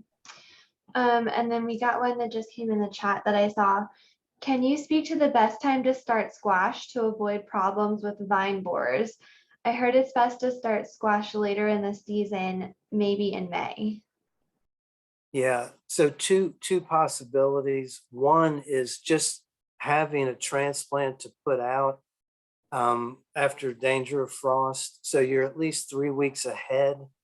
And that way, if the borer does get in the first generation, you will still have harvested some squash. The other approach is to actually wait until early to mid-June. So either with seed being directly sown in the garden or with a transplant, actually waiting until the cucumber beetles and squash bugs and vine borers are all dispersed.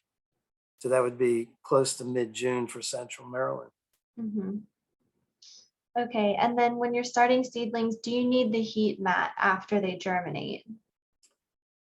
No, I don't use the heat mat. So maybe other people can talk about their experience, but certainly after plants germinate, as long as the temperature is somewhere, really above 65, hopefully around 70, they'll grow fine without the heat mat. Okay, and then there was another one in the chat a while ago regarding how long a seed can be viable for if it's stored properly. Yeah, I'll try to put that in the chat. There's a page from Iowa State University that is a chart showing seed longevity. So it really varies. Like tomato seeds, Yeah. I could keep those in a jar for 5 or 7 years and they'll be fine. Lettuce and corn and onion, lettuce a couple of years, corn and onions maybe just a year. Mhm. Peppers will go 5, 6 years. So it really depends on the species. Okay, cool. All right, so that was all of our questions for now. So we're just about 5 minutes ahead of schedule. So let's go ahead and take a 10-minute break since we had a shorter one the first time. So it's about 10:45. So we'll see everyone back at 10:55. There's just one question that came in during the break, John, in the Q&A, if we wanted to go ahead and cover that since it's related to seed starting. Is it too late to plant native seeds outdoors, such as milkweed or goldenrod? I'm going to let you or Rhea answer that. I don't think so, but I'm not the expert in that area. Neither am I. I wonder if any of our coordinators are on. I don't think so. I'll look up what I can find for you, Kristen. John, if you want to go ahead and get started, I'll take care of that. Okay.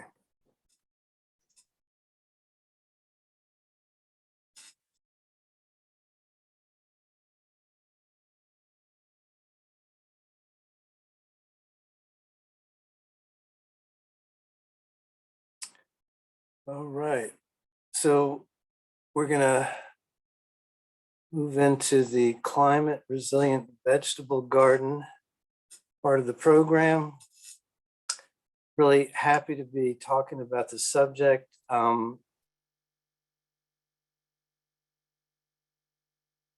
We'll be looking at how climate change is affecting food gardens and what we can do to plan for climate resiliency.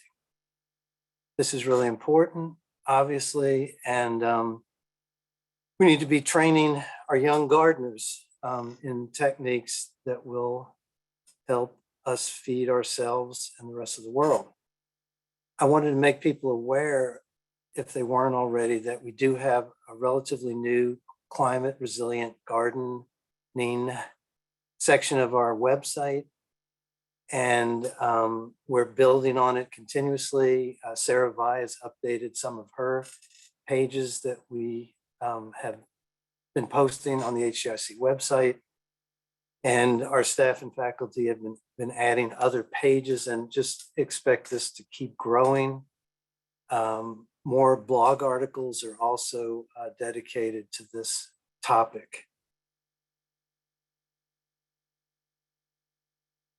So I'm just going to share a few basic slides on what's been going on.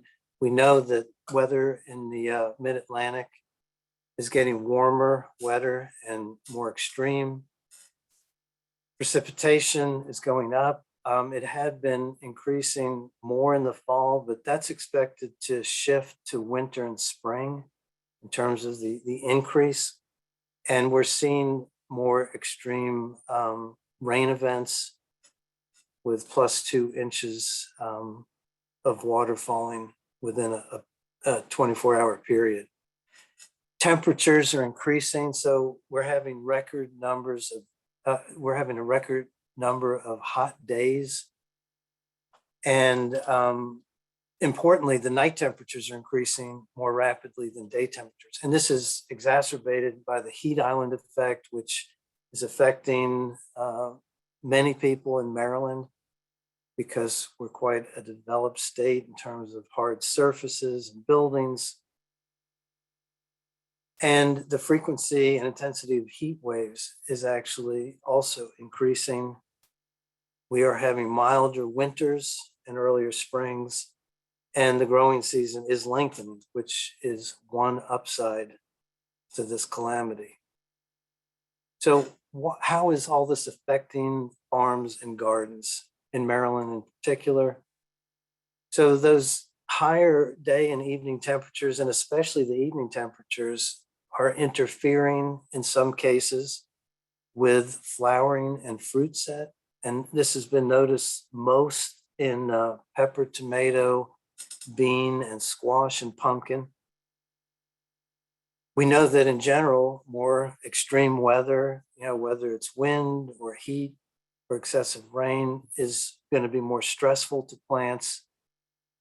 We're seeing that crops are maturing more quickly. That could be a good thing in some respects, in the spring of the year.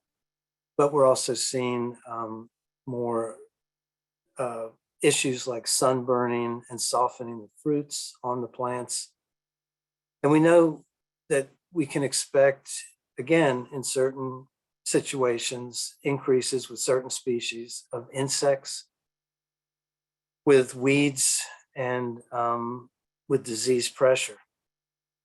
CO2 levels that are rising in the atmosphere are actually favoring weeds over food crops. So that's just to set the stage. So what I'd really like to do is just talk about how we can begin to shift our thinking toward climate resilient gardening. It's really, in my view, no different than Baywise gardening, Baywise landscaping, sustainable gardening. It does have a little bit of an extra twist because we're trying to build in resiliency against specific changes in the weather. But in a sense, it really is sustainable gardening. But I think it's really important that we frame it in terms of what's happening with our climate. So I'm going to just talk about some different aspects of managing our land and growing our plants and doing it in a way that will help us address climate change. So in terms of soil and organic matter, one thing that rising temperatures is doing is accelerating the decomposition of organic matter in the soil. And of course, in terms of worldwide issues, deforestation is releasing huge amounts of greenhouse gases into the atmosphere, but it also means that that soil is unprotected and organic matter can actually decompose more quickly. And with these extreme weather events, we know that soil erosion becomes a greater risk. And in this is a photo from 4 years ago where we had 73 inches of rain on average in Maryland. And this is a suburban side street where there had been a little bit of construction or movement of soil on a property. It wasn't protected, and the silt and the sand from that soil all ended up in the street. So some of the things, in fact, soil is one of the most important things we can work on in terms of building climate resiliency.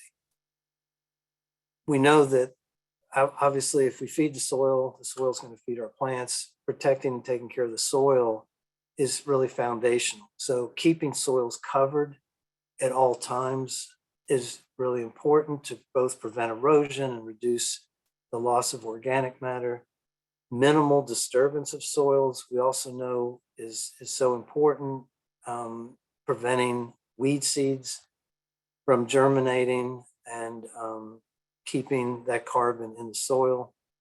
This idea of living roots year round. So here's a shot of buckwheat growing midsummer in an area where there was some blank, quote unquote, ground, some empty space that needed to be filled. So this is a fast growing, summer cover crop that can quickly establish. And when those roots are in the soil, they are feeding microbial populations. Roots leak out sugars and other compounds that support many different species of microorganisms.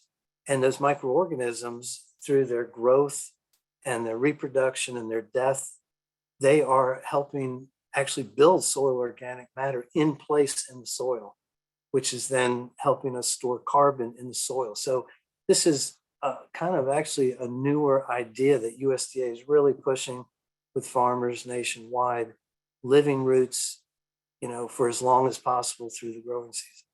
We also want to increase plant diversity, which will help increase biodiversity below ground. And of course, our perennial message to clientele, which is get your soil tested. This 2022 is the year of soil health for the Grow It Eat It program. We're really excited about that. And Jean Birchfield, program management specialist for the Master Gardener program, produced a series of wonderful infographics that are all on the Master Gardener website.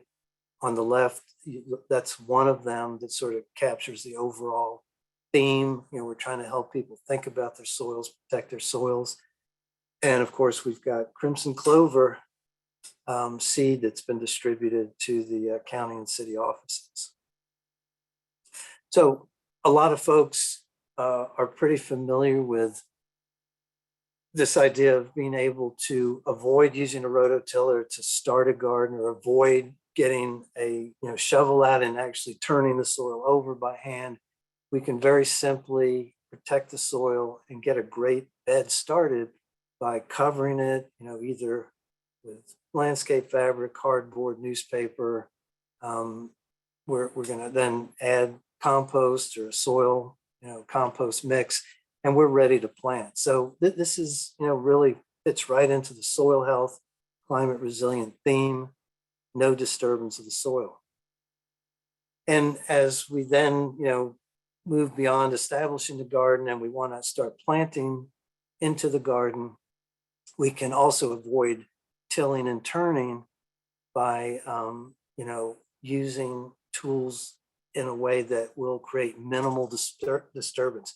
We really only want to be able to aerate the soil prior to planting, especially seeds and especially small seeds.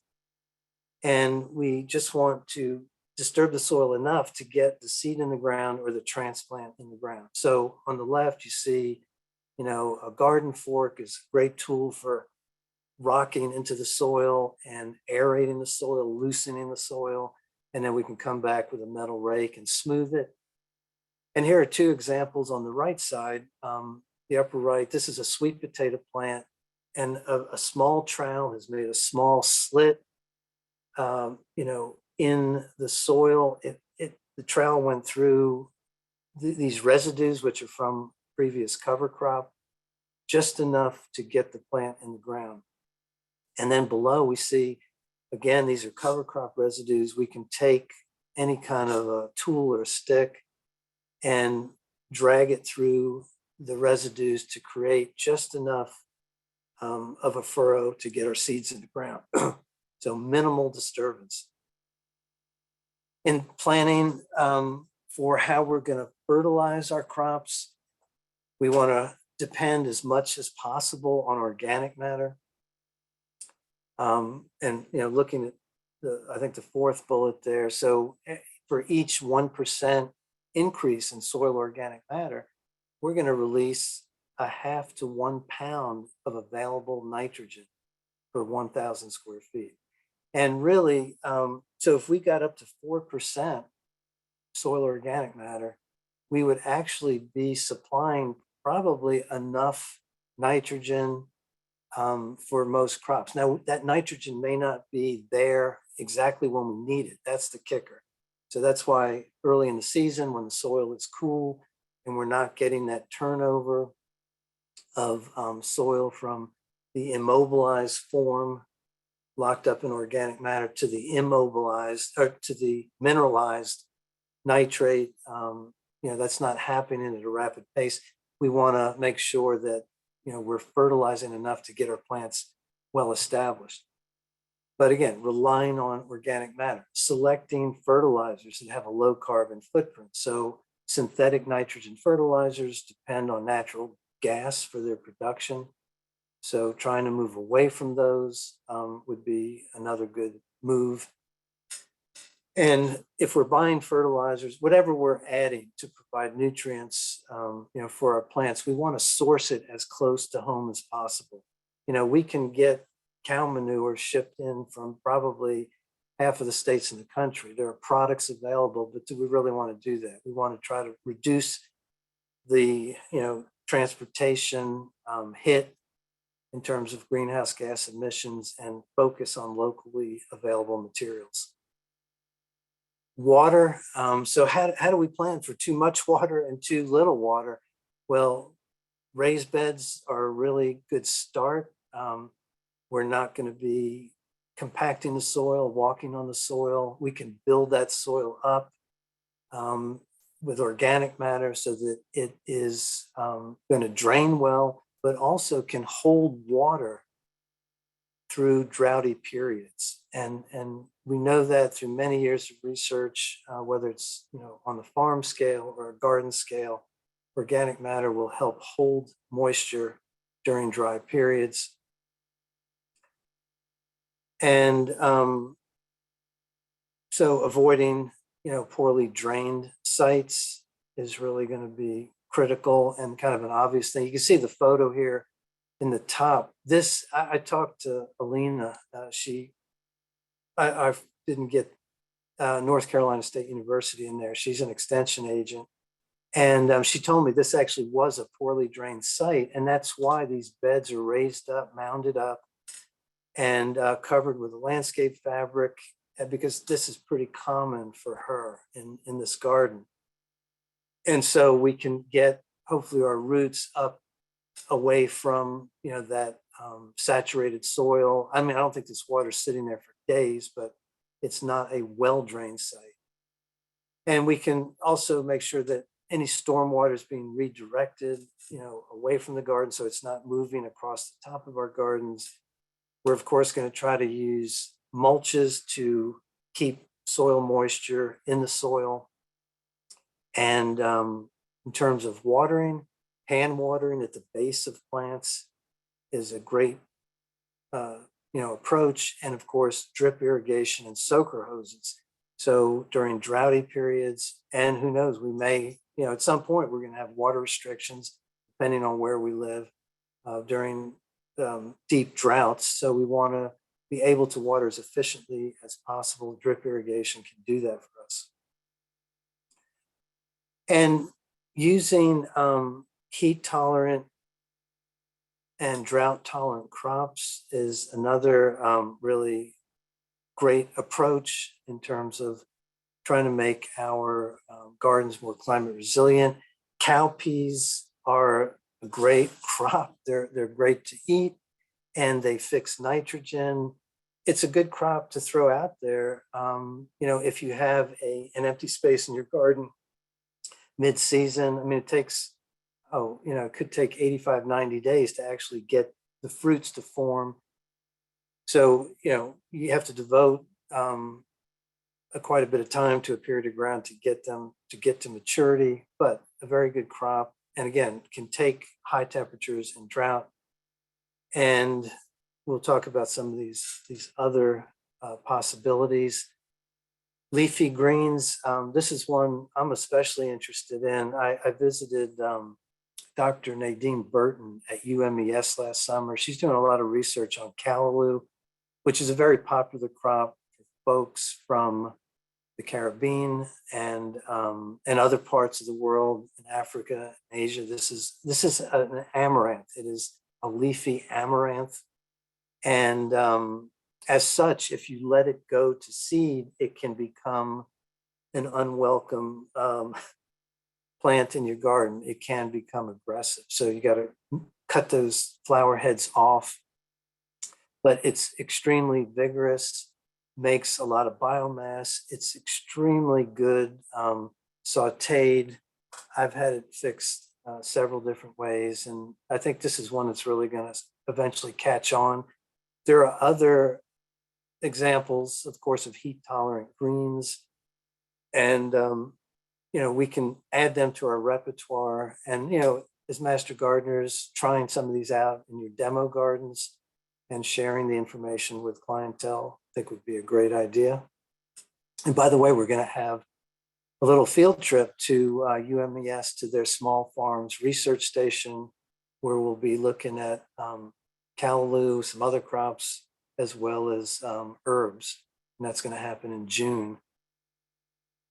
Sweet potatoes, one of my favorite crops, because this is a crop that's actually staved off starvation for many different people around the world through the ages, or since we've been cultivating sweet potatoes. And drought tolerant, heat tolerant, many different cultivars. Some are more bush in there, or bushier, will have, you know, shorter vines than others, but you can trim the vines. And on the right, you can see how Robert Cook and his team at the Learning Garden at State Fair, they trellis sweet potatoes to get them, you know, to grow vertically, to save space. Here are some. This was taken in a big town community garden in Baltimore City, and, you know, sweet potatoes in containers with drip tubing, drip emitters to water them. You can eat the foliage. The plants cover the ground, so you don't have much of a weed problem. And again, they can store really all year long. So it's a great crop. Now, I wanted to just, I didn't want people to think I was suggesting that everybody's going to be having lots of trouble with, you know, fruit set and tomatoes and peppers this year. Tronfeld said that's going to happen. So, you know, it's going to be a big problem. In my own garden, I actually have seen the negative effects of, you know, increased temperatures. And so tomato plants that are closer to the road and more exposed have more sunburn. Those that get late afternoon shade have been growing better. We're lucky in gardens. We're going to have some shade typically on our gardens compared to an open farm field where there are no surrounding trees and the plants are in full sun throughout the entire day. That's where actually we're seeing more, you know, the issue. But if you're interested, there are a number of heat tolerant tomato cultivars. I haven't tested them. If people have any experience with these or others, they might want to put it in the chat. But we know that these do have, you know, through, you know, traditional breeding, there are certain genes that are responsible for heat tolerance. The markers have been identified. And so we know that these cultivars do have that heat tolerance. So we're at that time of year where I know you are getting questions already from your clientele. When should I plant?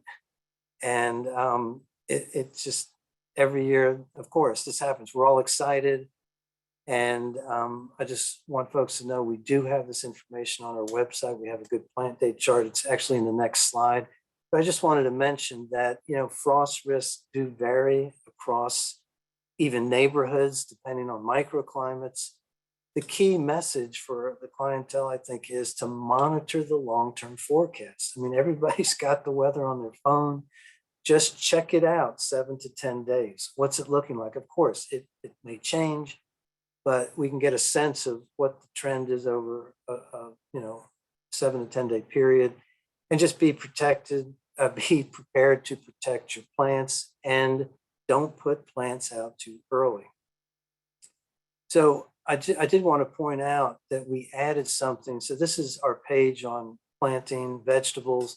We have the 2 planting calendars, one in English, one in Spanish. We also, we've got a nifty link to the National Gardening Association. You can put in your zip code and find out what the chance of a frost is on a particular date, either, you know, spring frost or fall frost, which is very useful. We also just added the soil temperature map. So this company, Syngenta, I don't know exactly how they're doing it, but you can put your zip code in and you'll see the approximate temperature of soils in your zip code, and 5-year and 10-year averages. So this is super helpful for farmers around the country.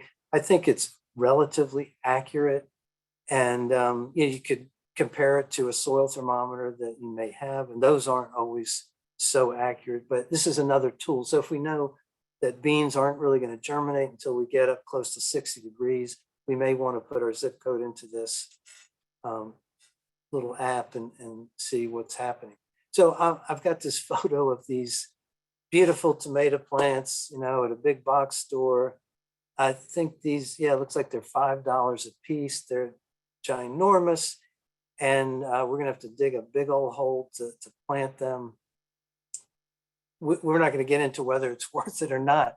But the point is, we'll start seeing plants of all different sizes available probably within the next week. Usually by mid-April, you're starting to see tomato plants at stores. So just cautioning people, if you don't want to have to repurchase your plants, wait. It's just much better to wait until danger of frost is past for these warm season crops, even though, tomatoes can take a light frost. So what are we going to be seeing for the people? Well, whether you plan well or not, obviously spring weather is very variable. So as master gardeners, we know these are some of the symptoms that we see when we get, rapid changes in temperature. Our temperatures dip down into the upper 20s, low 30s. And if the plants are healthy, they're in good garden soil, they will come out of it. Main thing is we want people to know these aren't diseases. This isn't insect injury. This is environmental injury.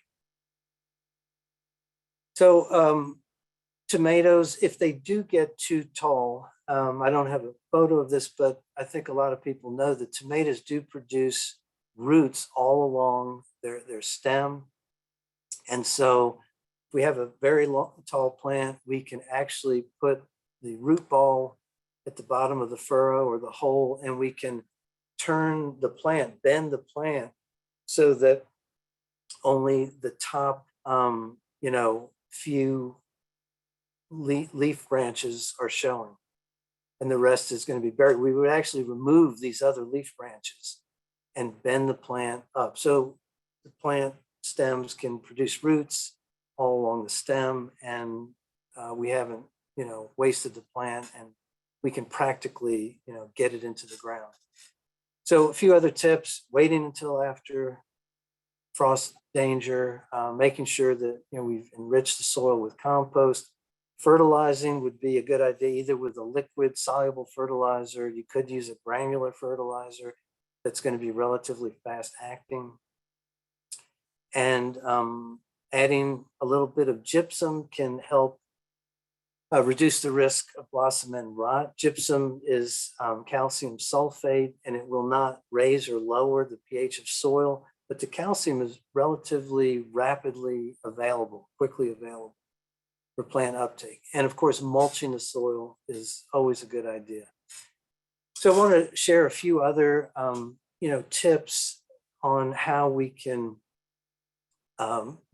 make our gardens more efficient and sort of hedge our bets against some of these risk of, increasing temperatures. We can sort of hide plants in a little bit of shade using taller plants as part of an interplanting scheme. Here's basil next to peppers, parsley, growing right next to eggplant, and neither crop is being disadvantaged very much. I think this was a really good example. It seemed like it was working very well. So here we've got cabbages. The leaf lettuce that's growing around it is just helping us make better use of the space. The cabbage isn't really casting much shade. It's not really creating conditions that are much more conducive to good lettuce growth, maybe a little bit. But the main, gain here is that we're making good use of that garden space. Now here we've got mustard greens growing on the north side of tomato plants that are staked. So we really are getting some benefit. We can see some shade here, and our mustard greens can go longer through the summer and produce more food for us with this extra bit of shade. I love this photo. I thought it's really ingenious. This is in a community garden in Colombia. So it's a raised bed. What are we looking at? It's probably late, but it's probably early to mid-June, maybe even a little bit later. Yeah, it probably is, maybe mid-June. But anyway, lots of lettuce that's mature. It's not going to be, harvested for a lot longer probably. But we've got either bean or cucumber plants starting at the base of the trellis. So when those plants grow up and cover this trellis, we'll be able to grow some other shade tolerant and heat sensitive plants, some leafy greens underneath that trellis. Row cover material is fabulous in many ways. I mean, ironically, row covers and other plastic-based gardening aids they can help our gardens become more climate resilient, but at the same time, their manufacture requires green, energy from fossil fuels, which contributes to greenhouse gas emissions. And then we've got the issue with disposal and microplastics and nanoplastics, whether it's in our gardens or it's floating around in the air, it's in the water, it's in the landfill. It's a huge issue. So of course we want to really figure out where's the balance. I mean, we're growing food. That's a pretty high use, I think, for certain plastics, but using them minimally, trying to take care of them so we can get as much use of them out of them as possible, looking for alternatives where possible. Floating row cover is fossil fuel based. It's really great for excluding pests and for creating that great microclimate that enables us to extend the growing season on both ends. Okay, shade cloth. This was up at the Learning Garden. Another good material to 30% shade cloth has been shown in studies to really benefit different crops out in the field, and can be useful, and it will last for many years, unlike greenhouse plastic. Weed control. I mentioned that climate change is allowing weed species to outcompete food plants in many cases. And so it's even more important that we stay on top of weeds, prevent them from growing, and help our clientele understand how important it is to have a plan for how to manage them. So here you can see, looks like yellow nutsedge and crabgrass. I think there was a little Bermuda grass in this garden that has been getting out of control. So we need to get on top of it. One way we can do this is by tarping ground. So there's a method for creating what's called a stale seed bed. So if we had bare soil and we allow weeds to grow for a while and then just smother them with a tarp or this weed barrier material, leave it down for as long as it takes to kill those plants and then remove it, we're sort of reducing the seed bank in the soil because we're not disturbing the soil by bringing up more seeds, but we're encouraging weed growth and then killing it. So it works very well for controlling or terminating cover crops after they've been cut. And if you, especially for community gardens, I know master gardeners are involved heavily in community gardens, and sometimes there are abandoned plots, and this is a great way to take care of that problem before seeds are dispersing. Cut everything down, cover it with a tarp, and kill the vegetation. Means you don't have to use an herbicide. Now, sort of a breakthrough, I think, let's see, in the late 70s, I was growing tomatoes commercially, and we were first seeing photodegradable and biodegradable plastic mulches, which did not work very well at all. And it's taken this many years before we finally have some products that commercial growers are finding acceptable. This is one, in fact, this is in Sarah Via's garden. She used it last year and was telling me about it. So I bought some this year. This particular product is Weed Guard Plus. There are probably others, but it has been well researched, especially by Washington State University. It's paper-based. So it's made from recycled paper and it's supposed to last the whole season. Might be worth giving it a try.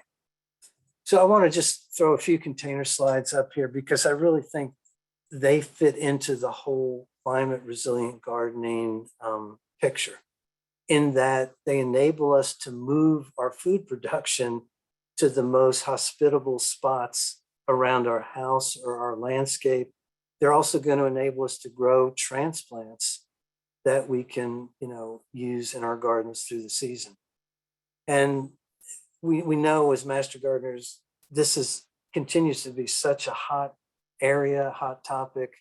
It's a great entry point for gardeners, even experienced gardeners that have, nice size outdoor gardens, use containers for a variety of purposes. As master gardeners, they really factor into a lot of our food gardening projects. So go containers. And this is kind of a cool one that somebody who sent an Ask Extension question into our system included with their question. And it's a little salad box on wheels or on casters. So it can be rolled around the deck. Here's the old winter sowing. This is from last year. That's red Russian kale. And I think it's a really cool method. Again, repurposing materials. It's low cost, low risk. And I'd like to really hear from people how you use it in growing, transplants through the growing season, if it's a good tool for you. And just some examples, I know a lot of folks know about these types of gardens. These are some do-it-yourself container gardens, the salad table. Oh gosh, I left my, when I changed these slides, I know Kent's on today and I have recognition for Kent on this slide. This is from Kent Phillips' deck, and he took the photo and sent it in to me using the bucket and bucket gardening method, which we're going to include on our website. Kent sent me his plan. It was in one of the Howard County Master Gardener newsletters. It's such a simple, cool way to repurpose 5-gallon buckets and turn them into productive gardens. And the one commercial system here is the Earth Box, another self-watering container. I know a lot of people have probably seen. So we've got this divider that holds the growing media, and there's a reservoir of water below. So we get wicking of water up into the media, and it works very nicely. These are carrots grown in milk crates because they're deep, and we can get really nice growth of that storage root in the milk crates. And we've already talked about microgreens. I won't preach any more about them, but I think it's kind of neat to recognize University of Maryland researchers who are looking into the nutrient content of these microgreens and finding that they actually have elevated levels relative to their mature counterparts of some key vitamins and phytochemicals, which is very interesting. Okay, and then in terms of extending the growing season, sure, it's spring, but folks, we know as food gardeners, it's actually time to think about or have some plan for what's going to be growing in your garden in the fall, if you've got that amount of energy. And we know because of the lengthening growing season, fall has become a fabulous period of time for food gardening. We can grow a lot. The frost dates are moving, forward a bit. We can grow crops that we're going to harvest before and after frost, and we can also overwinter crops. And of course, this is going to require fossil fuel-based materials like plastic and row covers. So just a few fall gardening tips. We know we're going to have to add some days to our planning calendar. So we have to back up a bit because of the fact that we're losing light and the temperatures are declining. So we need a little more time for our plants to mature. Certainly, broccoli and cauliflower are going to grow much better as a fall crop.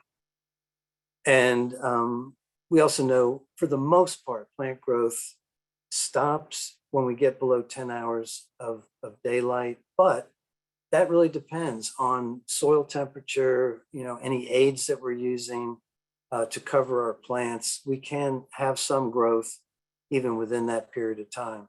And the row covers, if they're doubled, we can double the cold protection. And I just wanted to share this photo. Krista Kerrigan, our digital board education coordinator, shared this photo. She took just a week or two ago, so it was late March, and she had planted broccoli plants in late summer, overwintered them with a single layer of row cover material, and those plants regrew and actually headed up. And these were the small but pretty impressive heads that she harvested in late March. So I haven't really seen that before, and this is in central Maryland. So again, it really increases the possibilities for how and when we can grow food. Briefly, plant and pest problems. How do we prepare for this? It really depends on the crop and the pest. Krista also a few years ago grew kale and other leafy greens under row cover. Didn't realize she had trapped some whiteflies in there, so made a real comfy little home for them and had a real explosion of whiteflies. So one of the downsides of the longer fall growing season is that certain pests are going to be able to continue to hang out on those crops. And especially with the brassica family, whitefly, harlequin bugs, different cabbage worms could be more of an issue. We also know that there are certain pests that come up on storm fronts from the south, like the fall armyworm, which we had this incredible outbreak of last year, which was really historic. That will, with more significant storms, more frequent storms, we may see those southern pests more frequently, and just have to be aware that these are possibilities.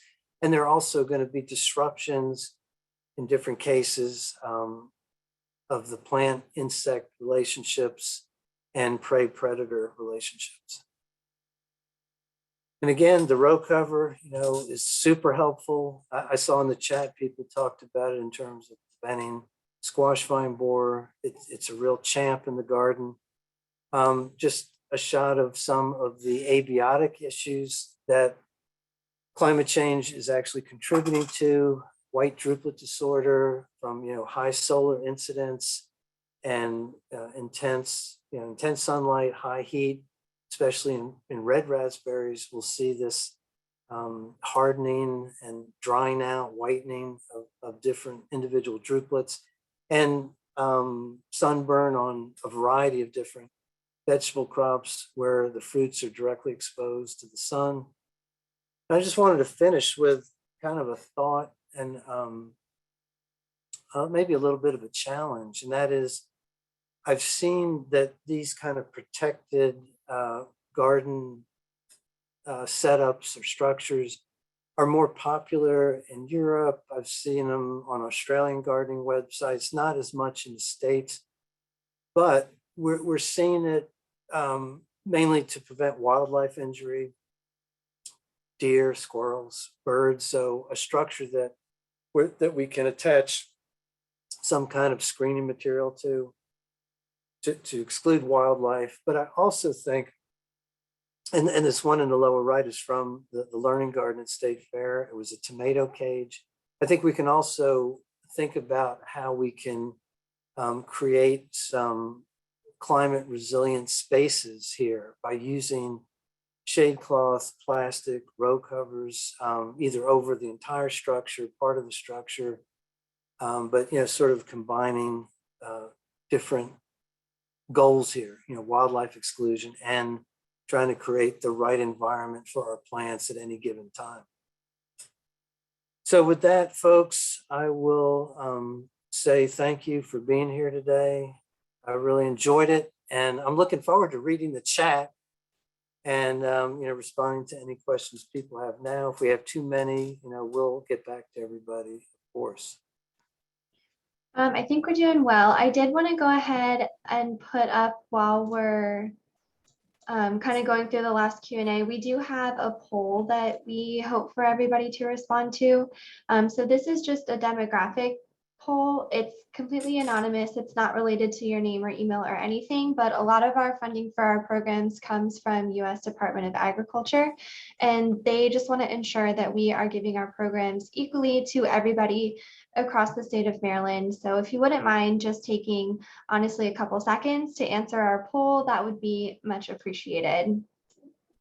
All right, John, so the first question is, should we be shifting our seed choices to cultivars that were developed in the Deep South, even Texas and Mexico? Yeah, I think it wouldn't be a bad idea to start doing that, especially for crops where you feel you're having, you're seeing stress on the plants, you're seeing a decline in production. I think tomatoes are a good place to start. And you saw those cultivars I put up there. They're from Alabama, Florida, Louisiana. We're telling people that with ornamental plants, look to the South for, species that will be doing well in Maryland 20, to 50 years from now. Great, thank you. And Steph, can I just interrupt? If you or Rhea could also put, maybe you already did put the link to the eval for me. I would appreciate it. Got it. Yeah. Okay, thank you. All right. So your comments about cover crops are applicable to countering the acres of mulch in many suburban yards. Can we encourage the use of ground covering plants, including many native species, to promote the diversity and resilience that you're talking about?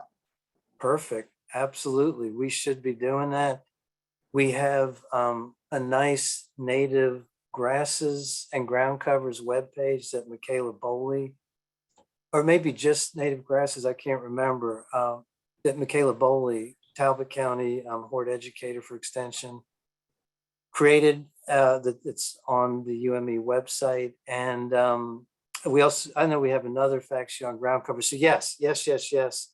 Keep the ground covered, as much diversity, and focus on natives. Awesome. I'm going to let Rhea grab those links for Michaela's pages to put in the chat. Okay, I know of someone who's growing several varieties of eucalyptus in Philly. I'm in Maryland. Are there any tips for me to grow eucalyptus from seed? That's a new one. We haven't had that one before. I'm going to have to punt on that one. All right, we'll see what we can find, Jessica. Okay, can you comment on growing Japanese sweet potatoes? Yes. I wish I need to learn more about the specific differences. When I go to different Korean supermarkets, I see, sweet potatoes listed as Korean, as Japanese, no cultivar names. I don't know that there may be some of the sweet potato slip producers are using name varieties, but as a group, these Japanese and Korean sweet potatoes are excellent. I prefer them over the typical American sweet potatoes. Reason, they're very productive and they store better. They're a little bit drier, which I actually think makes them more desirable for baking, especially, but cooking in general, making pies. When you put them in the oven, they're just not leaking sugary liquid all over the bottom of your oven, but they have fantastic flavor. So I'm really big on the Asian sweet potatoes. Awesome. John, Johnny Seed is okay, right? If we had directions from them for growing eucalyptus, that would be reliable. I would think so. You could also, put the terms in and then .edu to see if any extension websites have information. I would imagine California should have some good information on eucalyptus. Awesome. Okay, the next one is I've heard the tomato plants should be planted slightly slanted. Is this true? I've never heard that. I don't know why. It may refer to tall plants. What we were talking about to, turn the growing stem up perhaps, but to plant on an angle, I have never heard that as a recommendation. I don't know what the thinking would be. If saving seeds from year to year, would this help with the plants being able to cope with climate change, or is climate change happening too fast for this to help? Oh boy, it will help to, if you have the interest, to actually begin to select for the individuals within a population of, say, tomato plants or bean plants that seem to be more tolerant of whatever extreme weather we're dealing with, whether it's high heat or saturated soils or dry soils. Yes, that's absolutely what humans have been doing for 12,000 years, so I think to the extent that you're interested and want to do that, there's some good books on that too, about breeding vegetables at home. I forget her first name. The last name is Deppe. I think it's Carolyn Deppe, has a good book on breeding vegetable crops, home breeding. So yeah. Got it. Okay. The next one is, if building a frame or cage to prevent deer from getting into the garden, what type of lumber and wire should one use? Any kind of lumber would be fine. The wire, you could use deer netting, you could use hardware cloth, you could use chicken wire. I know a lot of people have used chicken wire. The key is, picking the right mesh size that will exclude whatever wildlife you're concerned with. If it's rabbits and voles, you're going to have to use, 1/2 inch mesh size to keep baby voles out. So it would really depend. All right, the next one is we removed all of our grass and replaced it with moss, but then due to tree losses, we ended up with a lot more light and the moss isn't doing well. What would you recommend for very low ground cover in such an area? I'm going to assume that the answer here is that it really depends on the growing conditions that you have there. So for this question, I'm thinking, John, of putting in the link for HJC's ground cover page, which lists options as well as the growing conditions where they will do well. Sure. And if you can't find the information, send a question through Ask Extension and we can handle it. Absolutely. We can put that Ask Extension link into the chat. Okay. And looks like Krista had a comment about when you can grow eucalyptus. So I'll just go ahead and put that into the chat in case anybody else wanted to see that. Okay. And that was it. All right, so folks, I just want to thank John for his time and all of his expertise that he shared with us today. Please do John's evaluation. He really does actually use the feedback and improves his next presentation, which is amazing because it was already so good to begin with. So I just put the link again into the chat and the directions for how you can answer or respond to John's evaluation and give him some feedback on this presentation. As a reminder for anybody looking for the recordings or the resources, the slides and the chat and the links and everything, I'll be posting those on the Master Gardener Continuing Education webpage. The recording link will be there. The recording itself will also be on HGIC's YouTube channel. So all of that will be available. It does take a little bit to process the video and to get it up on YouTube, but I'll add it within the next couple days as soon as we're able to get everything pulled together.